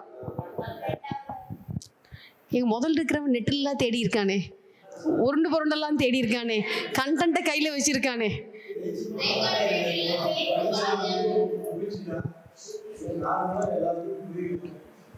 அவ்வளோதானுங்களே. Very good, very good. நீங்கள் ஐ கான்டாக்ட் இல்லை அப்படின்னா, உடல் மொழி இல்லைன்னா அந்த இடத்துல எப்படிங்க ஒரு லைவ்லினஸ் இருக்கும்? அங்கே வந்து ஒரு வார்த்தை மட்டும் ஒரு மனசில் பதியவே படியாதுங்க. அந்த வார்த்தை எப்படி சொல்லப்பட்டது, எந்த உடல் மொழியில் சொல்லப்பட்டது, அதுதான் உள்ளே என்ன ஆகுதுங்க, கனெக்ட் ஆகுது. அது இல்லை அப்படின்னா ரெக்கார்ட் பண்ணி வச்சு ஐயா சொன்ன மாதிரி ஆடியோ கேட்டு போகலாம்ல. ஆடியோலேயும் இந்த தொனி இல்லை அப்படின்னா முடிஞ்சுது. தொனி இல்லை அப்படின்னா ஆஃப் தான். அது நம்ம ஜூம்லலாம் வேறு வீடியோவையும் ஆஃப் பண்ண வச்சு சொல்லியிருக்காங்க, சும்மாவே தூங்குவோம். வீடியோ ஆஃப்னா இன்னும் ஃப்ளாட்டு தான். அப்போ அங்கே வந்து தொனியில் வச்சு மட்டும்தான் கேம் விளையாட முடியும். ஏன்னா உங்களுக்கு உடல் மொழிக்கு அங்கே வாய்ப்பே இல்லை, தொனி மட்டும்தான். அந்த தொனிலேயே 1 மணி நேரம் இம்பேக்ட்ஃபுல்லாக பேசுகிறாங்கன்னா அப்போ அங்கே தொனி தேவைப்படுகிறது. ஆனால் அதை தாண்டி உங்களோட பாடி லாங்குவேஜ் இல்லை அப்படின்னா நீங்கள் பேசக்கூடிய ஒரு செய்தியில் உயிரோட்டம் இருக்காது. ஒரு லைவ்லினஸ் இருக்கணும் அப்படின்னா கண்டிப்பாக பாடி லாங்குவேஜ் தேவை, அதுக்கப்புறம் தொனி தேவை. நீங்கள் என்ன பேசுகிறனாலும் டொனாலிட்டி, அந்த தொனி ரொம்ப ரொம்ப தேவை. அதே மாதிரி உடல் மொழி தேவை. அதனால் நீங்கள் பேசும்போது நான் எதுவுமே சொல்லலை அப்படின்னு சொல்லி 2 விஷயத்த நீங்கள் சொல்கிறீங்க, அதில் உங்கள் கோபத்தை காமிக்கலாம், உங்கள் டென்ஷனை காமிக்கலாம். ஆனால் உங்கள் உடல் மொழி அழகாக நீங்கள் என்ன மூடில் இருக்கிறீங்கிறத கன்வே பண்ணிக்கிட்டே இருக்கும். அதனால் கொஞ்சம் உடல் மொழி என்ன பண்ணணும், நம்ம எல்லாருமே பாசிட்டிவாக வச்சுருக்கணும். நீங்கள் வந்து டயர்டாக இருக்கிறீங்கிறதையும் உங்கள் பாடி காமிச்சு கொடுத்துரும், உங்கள் முகம் காமிச்சு கொடுத்துரும். இல்லை பிரிஸ்காக இருக்கிறீங்கிறது ஆரம்பிச்சு கொடுக்கும். ஆர்வமாக இருக்கிறீங்க, சோகமாக இருக்கிறீங்க, அத்தனை உணர்வுகளையும் உங்களுடைய உடல் மொழி காமிச்சுக்கிட்டே இருக்கும். அப்போ உடல் மொழி வந்து எப்போவுமே பாசிட்டிவாக இருக்குது அப்படின்னா நம்மளோட தாட் என்ன ஆக ஆரம்பிக்குங்க, பாசிட்டிவாக ஆக ஆரம்பிக்கும். அப்போ உடல் மொழி கொஞ்சம் கவனிக்கலாமா? எப்போ கொஞ்சம் என்ன பண்ணலாங்க, புன்னகையோடு இருக்கலாம். கிலோ என்ன விலைமா அப்படின்னு கேட்குற அளவுக்கு பஞ்சத்தில் நம்ம இருக்கக்கூடாது. இப்போ கடைசி பாயிண்ட் நம்ம பார்க்கலாம். லாஸ்ட் பாயிண்ட் பார்த்தீங்க அப்படின்னா, நமக்கு வளம் சொல்லுவோம், ரிசோர்ஸ் நம்ம வளர்வதற்குண்டானது. அது நம்மளுடைய குடும்ப வாழ்க்கையில் இருக்கலாம், தனிநபர் மேம்பாடாக இருக்கலாம், நம்ம பிஸ்னஸாக இருக்கலாம், செய்யக்கூடிய வேலையில் இருக்கலாம். வளம் அப்படிங்கிறது நீங்கள் இங்கே எடப்பாடியில் இருக்கிறீங்கன்னா வளம் இங்கே சுற்றி எங்கேயாவது இருக்குமா, அல்லது எங்கேயாவது கூட நார்த் இந்தியாவில் இயற்கை வச்சுருக்குமா? நார்த் இந்தியாவில் வச்சுருக்குமா? வளம் அப்படிங்கிறது வேற எங்கேயும் இருக்காதுங்க. இயற்கைக்கு தெரியும் நம்மளை சுற்றி எங்கே ரிசோர்ஸஸ் வச்சா நம்ம அழகாக வளருவோன்னு. ஆனால் பிரச்சனை என்னென்னா, அது வளமா அப்படின்னு நம்மளுக்கு தெரியாது தான் பிரச்சனை. நம்ம இங்கே இருக்கிறோம் எடப்பாடியில், கொண்டு போய் சென்னையில் என் வளத்தை வச்சுருக்காது. நிறைய பேர் பார்த்திங்கன்னா கவுன்சிலிங் வரப்போ ஒரு 15 வயசுலேருந்து 25 வயசு இருக்கக்கூடியவர்கள் அதிகமாக சொல்ல கம்ப்ளைண்ட்டு, எங்கள் அப்பா அம்மா நல்லா இருந்திருந்தா, எங்கள் அப்பா அம்மா இன்னும் பெட்டராக இருந்திருந்தா. சில பேர் சிங்கிள் பேரண்ட்டாக இருப்பாங்க, அப்படி இருந்தனால நல்ல ஸ்கூல் இல்லை, எனக்கு அந்த மேத்ஸ் டீச்சர் மட்டும் நல்லா இருந்தால் சூப்பராக ஸ்கோர் பண்ணியிருப்பாங்க, நான் போன டியூஷன் சென்டர் சரியில்லைன்னு எல்லாம் குறை சொல்லிகிட்டே இருப்பாங்க.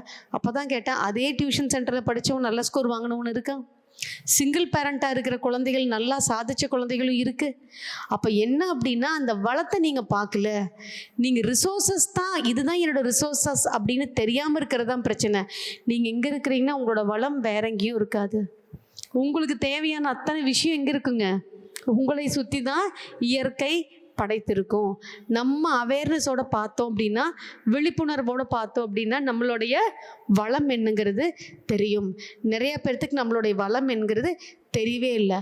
ஒரு பொண்ணு பார்த்தீங்கன்னா கோவிட் டைமில், அந்த செகண்ட் கோவிட் டைமில் வந்துச்சு. அந்த பொண்ணுக்கு ஒரு 17 வயசு இருக்கும். அப்போ தான் காலேஜ் போயிருக்கா. அவங்க சிங்கிள் பேரண்ட், அவங்க பிரச்சனையில் அவங்க அம்மா அப்பா தனியாக இருக்காங்க. இந்த பொண்ணு பயங்கரமான சோம்பேறி. இந்த பொண்ணு எந்த வேலையும் டக்குன்னு செஞ்சிடாது. தன்னோட இயலாமைக்கெல்லாம் யாரை பலியாக்கும் அப்படின்னா அவங்க அம்மாவை.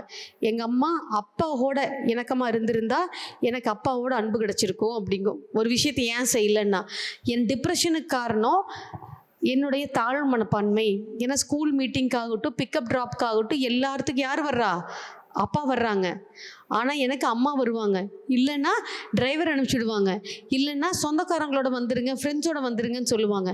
தாழ்வு மனப்பான்மைன்னு சொல்லும். ஓகே, ஒரு தடவை என்ன சொல்லும், நான் இந்த ஸ்கூலில் படித்தனால எனக்கு அந்த மேக்ஸ் டீச்சர் சரியில்லைங்கிறதுனால என்னால் மார்க் எடுக்க முடியல, ஆனால் அம்மா அந்த ஸ்கூலில் சேர்த்துருந்தாங்கன்னா என் தம்பியோட ஸ்கூலில் நான் மார்க் எடுத்திருக்கேன்னு சொல்லும். டியூஷன் சென்டர் சரியில்லைன்னு சொல்லும். கடைசியில் எல்லாம் என்ன சொல்லணும்னா, எங்கள் அம்மா வந்து கொஞ்சம் அட்ஜஸ்ட் பண்ணி எங்கள் அப்பாவோட இருந்திருந்தான்னா எங்கள் அப்பாங்கிற ஒருத்தரோட லவ்வே எனக்கு கிடைக்காத காரணம் அம்மான்னு சொல்லும். தான் செய்யாத ஒவ்வொன்றுக்குமே யாரை சொல்லணும்னா, ஸ்கூலு, டியூஷன் சென்டரு, டீச்சரு, அப்புறம் அம்மா ஒரு பலிகார்டு இருக்காங்க, அம்மான்னு சொல்லிகிட்டே தான் இருக்கும். நானும் ஒரு 4 நாள் 5 நாள் ரைட்டு ஓகேன்னு விட்டேன். இந்த விஷயங்கள்ல ஏன் செய்யலைன்னு சொல்லும்போது திரும்பவும் இதையே காரணம் சொல்லிட்டு இருந்தது. கண்ணா, நீ இப்போ 17 வயசு, இப்போது நீ அம்மாவையும் மற்றவங்களையும் குறை சொல்கிற போது அச்சோ அப்படியான்னு கேட்பாங்க. இந்த கதையெல்லாம் எவ்வளோ நாள் அடிக்க முடியும்? இன்னொரு 3 வருஷம். காலேஜ் முடிச்சிட்டேன்னா ரைட் ஓகே, உங்கள் அம்மா சரியில்லை, அப்பா அட்ஜஸ்ட் பண்ணியிருக்கலாம், அதெல்லாம் விடுமா. நீ என்ன பண்ணுறந்த உலகம் உன்னை பார்த்து கேட்குமே தவிர அப்பவும் உன்னைய பரிதாபமாக பார்க்காது. கிடைக்கிற வளத்தை பயன்படுத்திக்கோ. இல்லைங்க மேம், எங்கள் அப்பா தான் எனக்கு வளம்னுச்சு. உனக்கு ஸ்கூல் ஃபீஸ் யாருமா கட்டுறா? சச்சிதானந்த ஸ்கூலில் படிக்குது, 3 லட்சம் 2.5 லட்சம் உங்கள் அம்மா கட்டிகிட்டு இருக்கிறாங்க. ஆனால் அந்த குழந்தை என்ன தேடுது?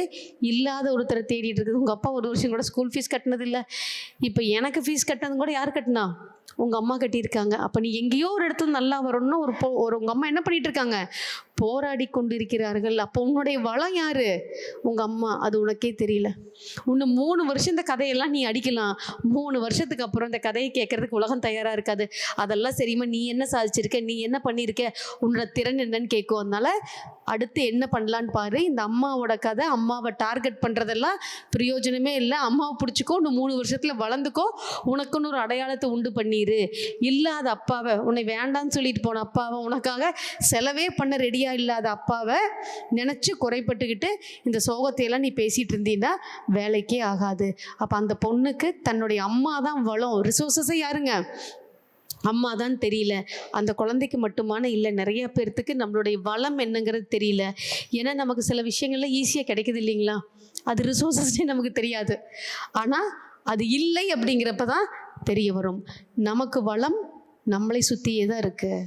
உங்களோட உடலை நல்லா வச்சுக்கணும், மனசை நல்லா வச்சுக்கணும், நான் இன்னும் மேன்மை அடையணும் அப்படின்னா உங்களுக்கு வளம் எங்கே இருக்குங்க?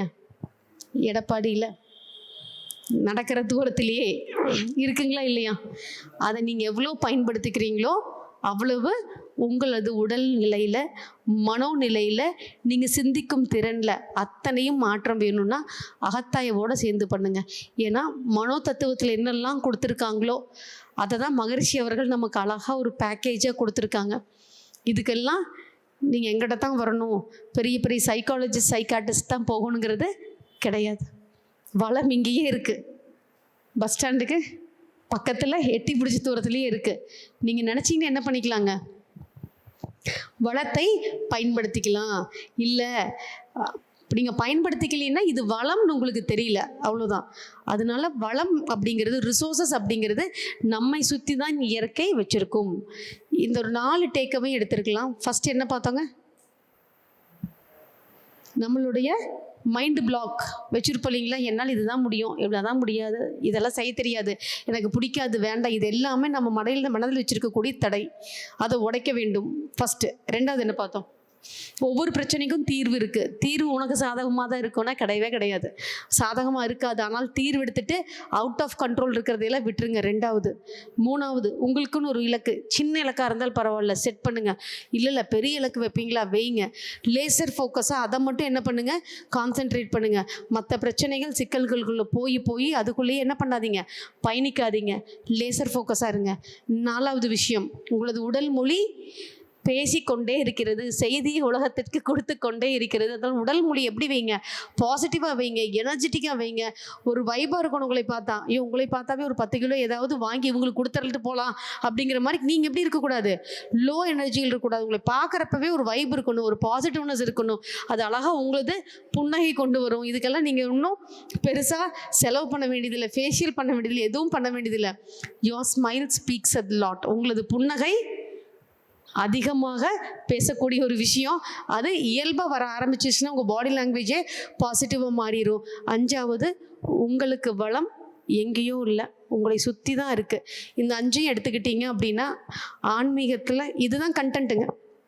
ஆன்மீகத்தில் நீங்கள் பெஸ்ட்டாக இருக்கணும். இந்த 5 விஷயத்தை நீங்கள் செஞ்சிட்டீங்க அப்படின்னாலே நீங்கள் ஆன்மீகத்துக்குள்ளே இருக்கிறீங்க அப்படின்னு அர்த்தம். ஆன்மீகத்துக்கு வெளியில் எங்கேயும் பெருசாக தேடி போக வேண்டியதில்லை, இல்லை ஆழியார் போனால் தான் கிடைக்குங்கிறது கிடையவே கிடையாது. கற்றுக்கிட்ட விஷயத்த அப்ளை பண்ணணும். நீங்கள் கற்றுக்கிட்டீங்க அப்படின்னா விட்டமின் கே நாலேஜ் உங்களுக்கு இருக்குதுன்னு அர்த்தம். அதை நீங்கள் செயல்படுத்துகிறீங்க அப்படின்னா டிரான்ஸ்ஃபர்மேஷன் மாற்றங்கள் நடக்குதுன்னு அர்த்தம். நம்ம வாழ்க்கை எப்போ நல்லா இருக்கும்னா விட்டமின் கே வச்சுருந்தா சிறப்பு. ஆனால் மாற்றங்கள் எப்போ நடக்குங்க? அமுல்படுத்த வேண்டும். செஞ்சிடலாங்களா? உடற்பயிற்சி ரெகுலராக செஞ்சிடலாமா? பார்க்கலாங்கிறீங்களா? ஓகே.